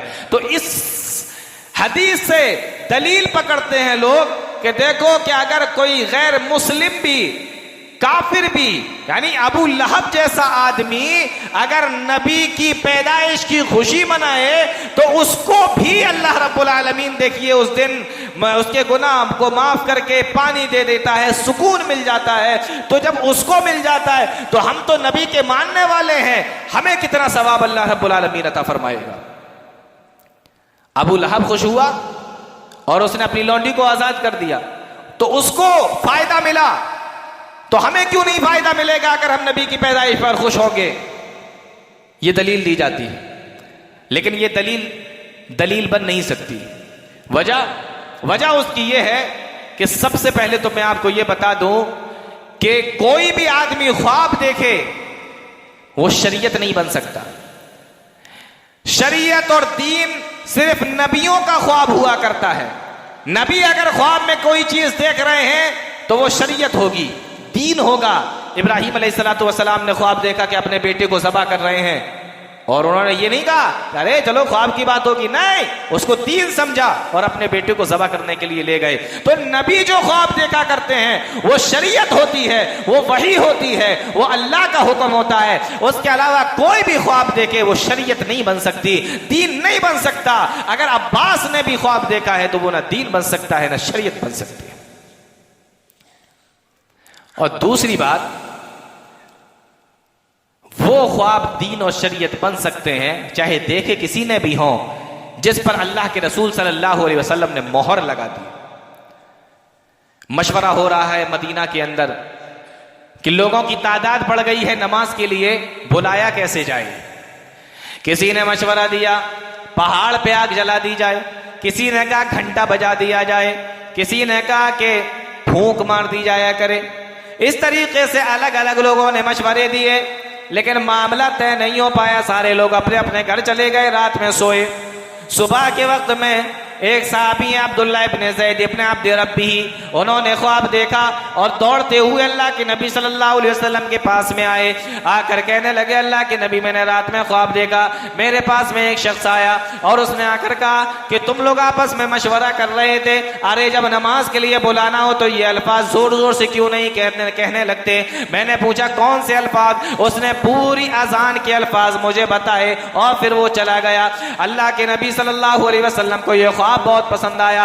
आपने फरमाया कि बिलाल को ये अल्फाज याद करा दो, अजान याद करा दो, क्योंकि बिलाल की आवाज तुमसे ज्यादा अच्छी है, तुमसे ज्यादा बुलंद है। हजरत बिलाल हबशी रजी अल्लाह ताला अन्हु फजर की नमाज में अजान देने के लिए खड़े हो गए। अभी बिलाल की अजान मुकम्मल भी नहीं हो पाई थी। उमर फारूक रजी अल्लाह ताला अन्हु दौड़ते हुए आए और कहने लगे अल्लाह के नबी, उस जात की कसम जिसने आपको नबी बनाकर दुनिया के अंदर भेजा है, यही अल्फाज और यही तमाम चीजें तो मैंने भी ख्वाब के अंदर देखी हैं। अल्लाह के नबी सल्लल्लाहु अलैहि वसल्लम खुश हो गए और उसी वक्त से अजान को भी शरीयत के अंदर हुक्म हो गया और हर अजान के वक्त में यह अजान दी जाने लगी। देखो ख्वाब सहाबा ने देखा था, लेकिन उनका ख्वाब ही था। जब अल्लाह के नबी सल्लल्लाहु अलैहि वसल्लम ने उस पर मोहर लगा दी, अब वो शरीयत बन गया। तो मालूम यह हुआ कि नबी का ख्वाब दीन होता है, इस्लाम होता है। और अगर कोई ऐसा आदमी, किसी ने भी अगर ख्वाब देखा है नबी के जमाने में और नबी ने जब उस पर अपनी मोहर लगा दी हो तो वो शरीयत बन जाता है। यहाँ हजरत अब्बास ने ख्वाब देखा लेकिन नबी ने इस ख्वाब की कोई तस्दीक नहीं की, नबी की इस पर कोई मोहर नहीं दिखाई देती है, तो ये ख्वाब शरीयत नहीं बन सकता, ये ख्वाब दीन नहीं बन सकता। और दूसरी बात, ये आप सारे लोगों को मालूम है कि कोई भी मुशरिक आदमी, काफिर आदमी दुनिया के अंदर चाहे कितने अच्छे अमल क्यों ना करता हो, अगर वो इस्लाम पे नहीं मरा, दीन पे नहीं मरा, कलमा पढ़कर नहीं मरा, तो उसका कोई भी अमल अल्लाह के यहाँ काबिल कबूल नहीं है। वमन यब्तगि गैरल इस्लाम दीना, अगर तुम इस्लाम के अलावा कोई भी दीन लेकर आओगे, फलन युक़बल मिन, तो तुम हरगिज़ उस दीन को कबूल नहीं किया जाएगा। और ये सब जानते हैं कि अबू लहब हालत इस्लाम में नहीं मरा था, तो कितना भी अच्छे काम करके दुनिया से चला जाए वहां बदला नहीं मिलेगा। कुरान बयान कर रहा है। हजरत आयशा सिद्दीक़ा रज़ियल्लाहु ताला अन्हा ने एक मर्तबा अल्लाह के नबी सल्लल्लाहु अलैहि वसल्लम से पूछा, ऐ अल्लाह के नबी जरा ये बताइए अब्दुल्ला इब्न जदान के बारे में, कल क़यामत के दिन उसके साथ में क्या किया जाएगा? वो तो हर साल 1000 ऊंट हज के मौके पे कुर्बान करता है और 1000 जोड़े कपड़े तकसीम कर दिया करता है गरीबों में, उसको उसका बदला मिलेगा या नहीं मिलेगा? तो प्यारे नबी ने इरशाद फरमाया कि उसको उसका बदला बिल्कुल नहीं मिलेगा। क्यों? इसलिए कि वो दुनिया से हालत इस्लाम में नहीं गया। हजरत आदी इब्ने हातिम ताई के बेटे, हातिम ताई बड़ा मशहूर आदमी गुजरा है, उसके बेटे हजरत आदी जब इस्लाम ले आए अपने वालिद के बारे में पूछने लगे, ऐ अल्लाह के नबी जरा बताइए मेरा वालिद तो बड़े अच्छे अच्छे काम किया करता था, उसका कुछ मामला अल्लाह के पास में क्या होगा, उसको बदला मिलेगा कि नहीं मिलेगा? तो प्यारे नबी ने इरशाद फरमाया कि नहीं नहीं, तुम्हारे बाप को दुनिया ही के अंदर बदला मिल चुका है और चूंकि वो इस्लाम पे नहीं मरा इसलिए उसको वहां पे कोई बदला नहीं मिलेगा। तो अबू लहब किस पे मरा था? इस्लाम पे? जी नहीं ना। हाँ, तो कैसे बदला मिलेगा? तो पहली बात तो ये कि किसी का ख्वाब शरीयत नहीं बन सकती, और दूसरी बात यह कि अबू लहब या दुनिया का कोई भी ऐसा आदमी हो जो हालत इस्लाम पे ना मरा हो तो वहां पर उससे कुछ नहीं मिलेगा। और तीसरी बात, अल्लाह रब्बुल आलमीन ने खुद कुरान करीम के अंदर बयान फरमा दिए, अल्लाह रब्बुल आलमीन आलिमुल गैब है, हर चीज का जानने वाला है। उसे मालूम था कि दुनिया के अंदर कुछ लोग ऐसे भी आएंगे जो अबू लहब के हाथ को भी दलील बना लेंगे। मेरे परवरदिगार ने कुरान करीम के अंदर इरशाद फरमा दिया, तब्बत यदा अबी लहब व तब, अबू लहब के दोनों हाथ टूट गए और वो खुद भी बर्बाद हो गया। जिस चीज को तुम दलील बनाना चाहते हो अल्लाह खुद ही उसको बर्बाद कर दे रहा है। तब्बत यदा अबी लहब व तब, अबू लहब के दोनों हाथ टूट गए और वो बर्बाद हो गया। दलील बन सकता है? अल्लाह कह रहा है उसके दोनों हाथ टूट गए, आप कह रहे हो उसके हाथ जो उसने ऐसे उठा के कहा था फिर अब उसको पानी मिल रहा है। अल्लाह आलिमुल गैब, अल्लाह को मालूम था इस दुनिया के अंदर ऐसे ऐसे लोग भी आएंगे। पहले ही से अल्लाह रब्बुल आलमीन ने उनकी दलील को काटने के लिए, उनकी बात को काटने के लिए कुरान के अंदर हुक्म नाजिल फरमा दिया कि अगर कोई हाथ का सबूत देगा तो फरमा दिया तब्बत यदा अबी लहब व तब। उठाकर देखो कुरान करीम, तर्जमा पढ़कर देखो। और चौथी बात, अल्लाह ने जहन्नमियों को पानी पिलाने का हुक्म कुरान करीम के अंदर बयान फरमाया, उसमें कोई अबू लहब की खासियत नहीं है। वो तो सारे जहन्नमियों को पानी पिलाया जाएगा, लेकिन वो कैसा पानी होगा ये भी अल्लाह रब्बुल आलमीन ने कुरान करीम के अंदर बयान फरमा दिया। वइयस्तगीसु युगासु बिमाइन कलमुहल यशविल वुजूह, उनको ऐसा पानी पिलाया जाएगा तेल के तलछट की तरह होगा, कलमुहल यशविल वुजूह, और जैसे ही वो उसको अपने होंठों पे रखेंगे वो पूरे मुंह को भून कर रख देगा। अल्लाह फरमाता है बीस शराब वसाअत मुर्तफका, कितना ही बुरा पानी है और कितना ही बुरा ठिकाना है। और हमें अल्लाह के कुरान के ऊपर यकीन है कि अगर अबू लहब को पानी भी पिलाया जाएगा तो यही तेल के तलछट की तरह पानी पिलाया जाएगा। अब बताओ कोई फायदा मिला उसको सुवैबा को आजाद करने का? पानी तो वही मिल रहा है जो सारे जहन्नमियों को मिल रहा है। तो यह बात भी दलील नहीं बन सकती कि अबू लहब ने आजाद कर दिया था तो उसको फायदा मिला। कहां फायदा मिला? कुरान तो इनकार कर रहा है। एक और दलील दी जाती है कि अल्लाह के नबी सल्लल्लाहु अलैहि वसल्लम ने अपना अकीका किया था नबी होने के बाद, बेअसत के बाद। इससे पता यह चला कि नबी ने अपना मीलाद खुद मनाया। अकीका कब करते हैं? पैदाइश भी तो करते हैं ना।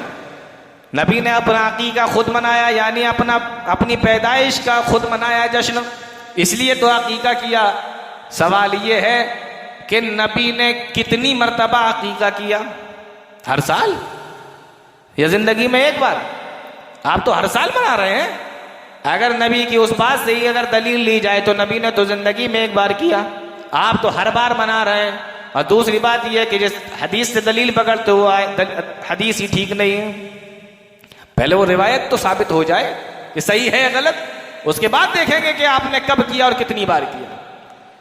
एक और दलील दी जाती है कि अल्लाह रब्बुल आलमीन ने कुरान करीम के अंदर यहया अलैहिस्सलातु वस्सलाम का जिक्र फरमाया ईसा अलैहिस्सलातु वस्सलाम का जिक्र फरमाया, वसलामुन अलैहि यौम वुलिद व यौम यमूतु व यौम युबासु हय्या, वस्सलामु अलैया यौम वुलिदतु व यौम अमूतु व यौम उबासु हय्या। यहया अलैहिस्सलातु वस्सलाम के बारे में फरमाया, अल्लाह की सलामती हो इनके पैदाइश के दिन पर, इनके मौत के दिन पर और इनके क़यामत के दिन को उठाए जाने के दिन पर। और ईसा अलैहिस्सलातु वस्सलाम के बारे में फरमाया, वस्सलामु अलैया यौम वुलिदतु, मेरे ऊपर अल्लाह की सलामती हो जिस दिन मैं पैदा हुआ, व यौम अमूत, और जिस दिन मैं इंतकाल करूंगा मरूंगा, व यौम उबासु हय्या, और जिस दिन मुझे उठाया जाएगा उस दिन भी मेरे ऊपर अल्लाह की सलामती हो। इन दोनों आयतों से दलील पकड़ते हैं कि देखो पैदाइश के दिन पर सलामती खुद अल्लाह भेज रहा है। इसका मतलब यह है कि पैदाइश के दिन पर अल्लाह रब्बुल आलमीन खुश हो रहा है तो हम भी खुश हो सकते हैं। लेकिन सवाल यहां फिर एक पैदा हो जाता है कि यहां सिर्फ पैदाइश ही का जिक्र नहीं है, बल्कि वफात का भी जिक्र है और क़यामत के दिन का भी जिक्र है। अगर आप ये कहते हैं कि पैदाइश के दिन पर इनके सलामतियां नाजिल हो रही हैं, यानी किसी की पैदाइश पर जश्न मनाया जा सकता है, खुशी मनाई जा सकती है, तो मैं आपसे सवाल ये कर रहा हूं कि अगर पैदाइश के दिन पर जश्न मना रहे हो, खुशी मना रहे हो, अल्लाह ने आगे वाले जुमले में फरमाया कि सलामती तो उस दिन भी हो जिस दिन इनका इंतकाल हुआ, तो आप मुझे ये बताओ क्या इंतकाल के दिन भी आप जश्न मनाएंगे, खुशी मनाएंगे? और आगे तीसरा जुमला अल्लाह ने इस्तेमाल फरमाया कि जब ये क़यामत के दिन उठेंगे तब भी इनके ऊपर अल्लाह की सलामती हो, तो मुझे बताओ क्या उस दिन भी आप जुलूस निकालेंगे, रैलियां निकालेंगे? या तो तीनों जुमले आए हैं ना, फिर आप पहला वाला जुमला पकड़ के क्यों बैठे? आप कोई भी दलील लेकर आओ, खुद कुरान करीम के अंदर उसका रद्द मौजूद होगा, अल्लाह के नबी सल्लल्लाहु अलैहि वसल्लम की हदीस के अंदर उसका रद्द मौजूद होगा। आप बिदअत को कैसे सुन्नत बना सकते हैं? आप बिदअत को कैसे साबित कर सकते हैं? अब मैं आपसे पूछ रहा हूं, जिस नबी को गाने बाजे से इतनी नफरत थी कि बांसुरी की आवाज को सुनकर भी अपनी उंगलियां कानों में डाल लिया करते थे, और हदीस के अंदर आया वला सखाबम बिल असवाक, और अल्लाह के नबी सल्लल्लाहु अलैहि वसल्लम बाज़ार में शोर नहीं मचाया करते थे, बाजार में जोर जोर से नहीं बोला करते थे। आज हम उसी नबी के मानने वाले, उसी नबी के उम्मती, उसी की पैदाइश की खुशी में बाजारों में चिल्ला भी रहे हैं, शोर भी मचा रहे हैं, यहां तक के गाने बाजे भी बज रहे हैं, डांस भी हो रहा है, डीजे भी बज रहे हैं, और उस नबी का नाम भी लिया जा रहा है, और भांगड़े भी हो रहे हैं, और उस पे डांस भी हो रहा है, और इस चीज को आप अपनी आंखों से भी देख सकते हैं। आपने देखा होगा, डांस करते हुए भी देखा, बाकायदा डांस हो रहा है। जिस नबी को बांसुरी की आवाज भी पसंद नहीं थी, उसके नाम को आप डीजे बजा बजा कर और बसरे बाजार आप ले रहे हैं, बाजारों में नाच रहे हैं उस नबी का नाम ले लेकर। ये कौन सा इस्लाम है? कभी किया किसी नबी के सहाबी ने? बड़ी मोहब्बत थी उन लोगों के, लेकिन ऐसा तो कभी नहीं किया। और दूसरी बात, इस्लाम के अंदर बर्थडे मनाने का कोई तसव्वुर नहीं है, बर्थडे का कोई तसव्वुर इस्लाम के अंदर नहीं है। ये सरासर ईसाइयों की देन है। वो ईसा अलैहिस्सलातु वस्सलाम की बर्थडे मनाया करते हैं, खुशियां मनाया करते हैं। और अल्लाह रब्बुल आलमीन ने कुरान करीम के अंदर फरमाया, या अय्युहल्लज़ीना आमनू ला तत्तखिज़ुल यहूद वन नसारा औलिया, तुम यहूद व नसारा को अपना दोस्त ना बनाओ, व मन यतवल्लहुम मिनकुम फइन्नहु मिनहुम, और जो उनके साथ में रहकर उनके जैसे काम करेगा तो वो उन्हीं में से हो जाएगा। और हदीस के अंदर अल्लाह के नबी सल्लल्लाहु अलैहि वसल्लम ने फरमाया, मन तशब्बह बिकौमिन फहुवा मिनहुम, जिसने जिस कौम की मुशाबहत इख्तियार की गोया कि वो उन्हीं में से है। तो इस्लाम के अंदर बर्थडे का कोई तसव्वुर नहीं, ये सरासर ईसाइयों की देन है। और एक बात और बताऊं आपको, ईद के दिन रोजा रखना हराम है। अगर कोई आदमी ये सोचे कि हम ईद उल फित्र या ईद उल अजहा यानी ईद के दिन या बकरा ईद के दिन रोजा रख लेते हैं, आप मुझे जरा ये बताइए, क्या ईद के दिन रोजा रखने से या बकरा ईद के दिन रोजा रखने से आपको सवाब मिलेगा? जाहिर सी बात है, आपको सवाब नहीं मिलेगा, बल्कि आपको तो गुनाह मिलेगा, क्योंकि आपने नबी के हुक्म की नाफरमानी की। मालूम यह हुआ कि ईद के दिन रोजा रखना हराम है। अगर ये दिन जो नबी की पैदाइश का है, अगर ये भी ईद है तो फिर जनाब मोहम्मद रसूलुल्लाह सल्लल्लाहु अलैहि वसल्लम रोजा क्यों रखा करते थे? आप रोजा रखते थे ना, और ईद के दिन रोजा रखना हराम है, लेकिन आप रोजा रखते थे सोमवार के दिन। मालूम यह हुआ कि अल्लाह के नबी जनाब मोहम्मद रसूलुल्लाह सल्लल्लाहु अलैहि वसल्लम सोमवार के दिन रोजा रखकर ये बताना चाह रहे थे, ऐ लोगों, मेरी पैदाइश का जो दिन है ये ईद का दिन नहीं है। अगर ईद का दिन होता तो नबी रोजा ना रखते, क्योंकि ईद के दिन रोजा रखना हराम है। ईद उल फितर में आप रोजा रखते हैं, ईद उल अज़हा में अगर आप रोजा रखते हैं तो एक हराम काम कर रहे हैं। ईद के दिन रोजा रखना हराम है, लेकिन मेरे नबी ने अपनी पैदाइश के दिन रोजा रखकर ये बता दिया कि ये ईद का दिन नहीं है। समझ में आया? ईद के दिन रोजा रखना हराम है और सोमवार के दिन नबी रोजा रखा करते थे। मालूम यह हुआ कि ईद के दिन रोजा रखना हराम और सोमवार के दिन जायज, तो ये पैदाइश का जो दिन है ये ईद नहीं है। अब लोग इस पे जो इतना खर्चा कर रहे हैं, इतनी दौड़ धूप कर रहे हैं और इतनी मेहनत कर रहे हैं, आखिर इसका कोई सिला मिलेगा या नहीं? इसका कोई बदला मिलेगा या नहीं? अल्लाह रब्बुल आलमीन ने कुरान करीम के अंदर इरशाद फरमा दिया, कुल हल नुनब्बिउकुम बिल अखसरीना आमाला अल्लज़ीना ज़ल्ला सअयुहुम फिल हयातिद दुनिया व हुम यहसबूना अन्नहुम युहसिनूना सुना।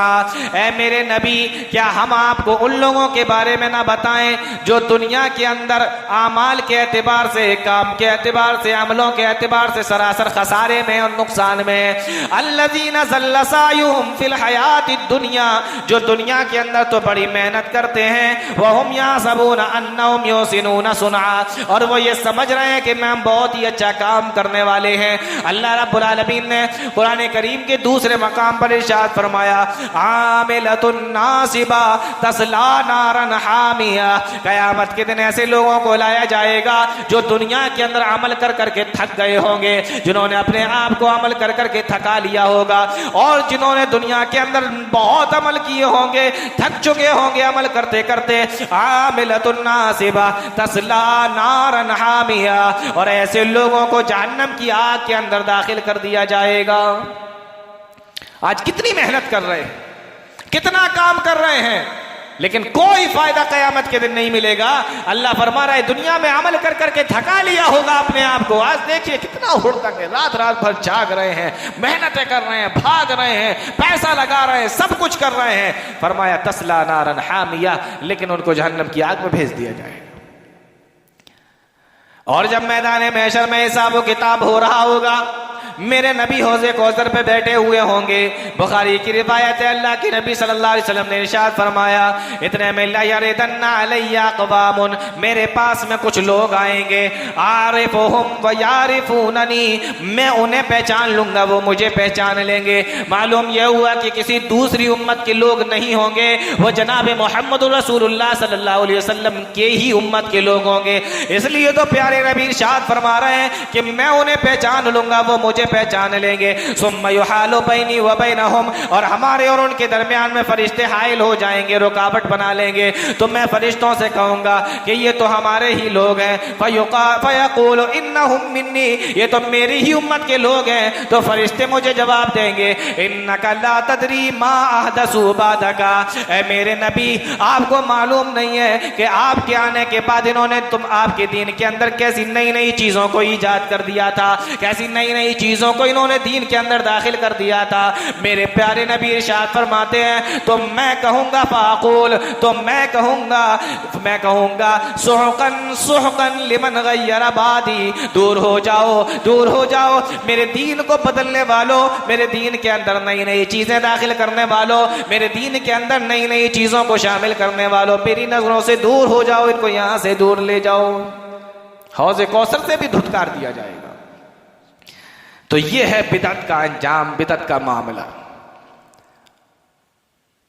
अब इन तमाम चीजों से कोई शख्स ये मतलब निकालने की कोशिश ना करे कि हमें नबी से मोहब्बत नहीं, हमें नबी से बहुत मोहब्बत है। हत्ता अकूना अहब्बा इलैहि मिन वालिदिही व वलदिही वन्नास अजमईन, तुम में से कोई मोमिन हो ही नहीं सकता, ईमान वाला हो ही नहीं सकता, यहाँ तक कि मैं उसके नजदीक उसके बाप से भी ज्यादा, उसकी औलाद से भी ज्यादा, उसके खानदान से भी ज्यादा, उसके बीवी बच्चों से भी ज्यादा, दुनिया की तमाम चीजों से ज्यादा मैं उसके नजदीक महबूब न हो जाऊं जब तक कि वो ईमान वाला नहीं हो सकता। प्यारे नबी के इन अल्फाज को और प्यारे नबी की इन बात को सहाबा किराम ने बड़े अच्छे तरीके से समझा था। इसलिए तो सहाबा ने नबी के एक हुक्म पर अपने बीवी बच्चों को कुर्बान कर दिया, अपने घर बार को छोड़ दिया, अपने कारोबार को छोड़ दिया, अपने खानदान वालों को छोड़ दिया, यहाँ तक कि अपने मुल्क और अपने शहर को भी छोड़ दिया और सब कुछ छोड़कर नबी की गुलामी में चले आए।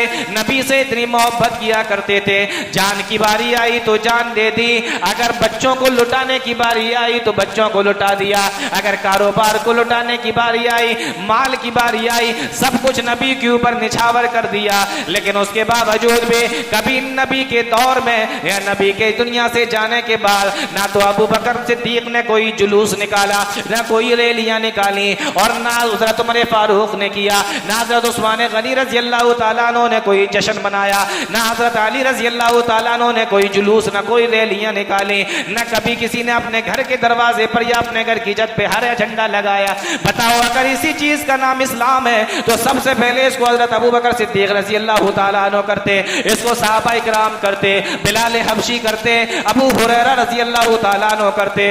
वो अबू हुरैरा जिनको नबी से इतनी ज्यादा मोहब्बत थी कि तीन दिन तक नबी के दरवाजे पे चौखट पे बैठे रहा करते थे, खाने पीने का सामान मौजूद नहीं होता था।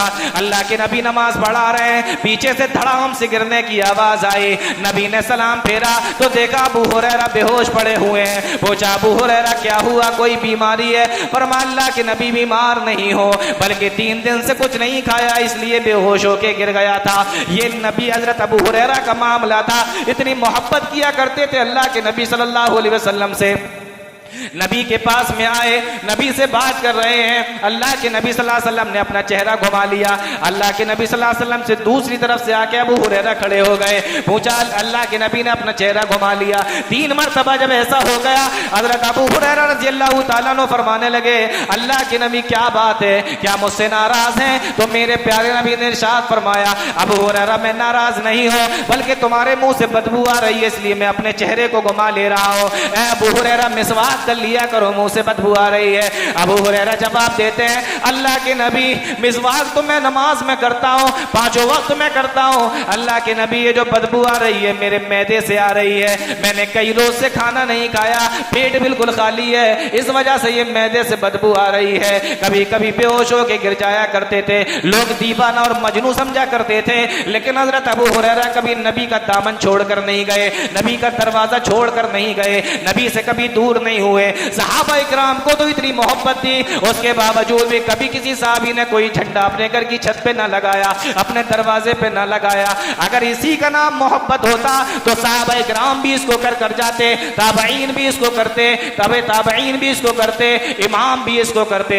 ना तो इमाम अबू हनीफा ने कभी ऐसा किया, ना इमाम मालिक ने कभी कोई रैली और जुलूस निकाला, ना कभी इमाम शाफई ने कोई झंडा अपने घर की छत पे फहराया, ना इमाम मालिक ने कभी इसको किया। आखिर ये सब जब ये सारे के सारे नबी से मोहब्बत करने वाले थे और नबी से मोहब्बत करने वाले ये तमाम के तमाम लोग इस दुनिया से चले गए, इन्होंने जब ये ना किया तो बताओ आज के दौर में इसको दीन का नाम कैसे दिया जा सकता है? आज के दौर में इसको मोहब्बत का प्रमाण कैसे समझा जा सकता है?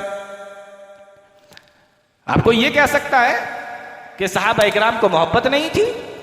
बिल्कुल मोहब्बत थी, बेशक मोहब्बत थी। सहाबा किराम को तो अल्लाह के नबी सल्लल्लाहु अलैहि वसल्लम से इतनी मोहब्बत थी। तारीख उठाकर देखो, एक सहाबी आंखों की रोशनी चली गई, बीनाई चली गई, अंधे हो गए, और दीगर सहाबा दूसरे सहाबा तारीखों में लिखा हुआ उनको देखने के लिए गए।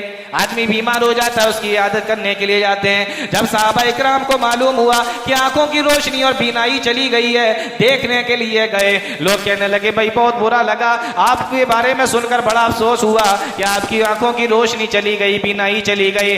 कुर्बान जाइए उस सहाबी पर जवाब देते हैं कि यार इसमें अफसोस करने की कौन कौन सी बात है? ये मेरी आंखें जनाब मोहम्मद रसूलुल्लाह सल्लल्लाहु अलैहि वसल्लम का दीदार किया करती थी, और जब नबी का इंतकाल हो गया और नबी इस दुनिया से चले गए तो अब इन आंखों की रोशनी का भी हम क्या करेंगे? अब हम कौन सा चेहरा देखेंगे, या हम किसको देखने के लिए अपनी आंखों को बाकी रखेंगे? अगर ये आंखें चली गई, अगर इसकी रोशनी चली गई तो इसमें अफसोस की कौन सी बात है, क्योंकि अब देखने के लिए नबी का चेहरा ही हमारे सामने नहीं है। ये मोहब्बत थी सहाबा इकराम। लेकिन कभी किसी सहाबी ने कोई जुलूस नहीं निकाला, कोई झंडे नहीं फहराए, न बाजारों में हुड़दंग मचाई, न इस तरीके से नबी का नाम लेकर गलियों में रुस्वा करने की कोशिश की। क्या फरमाया? ला युमिनु अहदुकुम हत्ता अकूना अहब्बा इलैहि मिन वालिदिही व वलदिही वन्नास अजमईन। और आखिरी बात बता के अपनी बात को खत्म कर रहा हूं। अभी कुछ दिन पहले की बात थी, तुम भी इसको 12 वफात 12 वफात 12 वफात कहा करते थे। ये हम ही लोगों ने तुमसे कहा कि अरे पैदाइश भी मनाते हो और 12 वफात भी कहते हो, 12 वफात भी कह रहे हो, पैदाइश भी मना रहे हो। तब तुम्हारी समझ में आया कि अरे वफात और पैदाइश ये दोनों एक ही दिन कैसे? तो फिर जश्न ईद मिलादुन नबी नाम निकाल के आपने इसका रखा, वरना कुछ दिन पहले तक की बात है, आप भी इसको 12 वफात ही के नाम से जानते थे। और मैं आपसे ये बात भी कह रहा हूं कि अगर किसी के बाप का इंतकाल 10 तारीख को हो जाए और उसकी पैदाइश भी 10 तारीख को हो, तो मुझे ये बताओ कि वो उस दिन अफसोस करेगा या खुशी मनाएगा? अगर किसी के वालिद की तारीख पैदाइश की और इंतकाल की अगर एक ही हो, यानी 10 को पैदा हुए थे, 10 ही को उनका इंतकाल हो जाए, तो मुझे ये बताएं वो आदमी खुश होगा या अफसोस मनाएगा? ये फैसला आपके हाथ में है। इसी के साथ मैं अपनी बात खत्म कर रहा हूँ। अल्लाह रब्बुल आलमीन हम तमाम लोगों को नेक अमल की तौफीक अता फरमाए, कुरान और हदीस को समझने की, उस पर चलने की तौफीक अता फरमाए। आमीन तक़ब्बल या रब्बल आलमीन। व आखिरु दावाना अल्हम्दुलिल्लाहि रब्बिल आलमीन। वस्सलामु अलैकुम व रहमतुल्लाहि व बरकातुहू।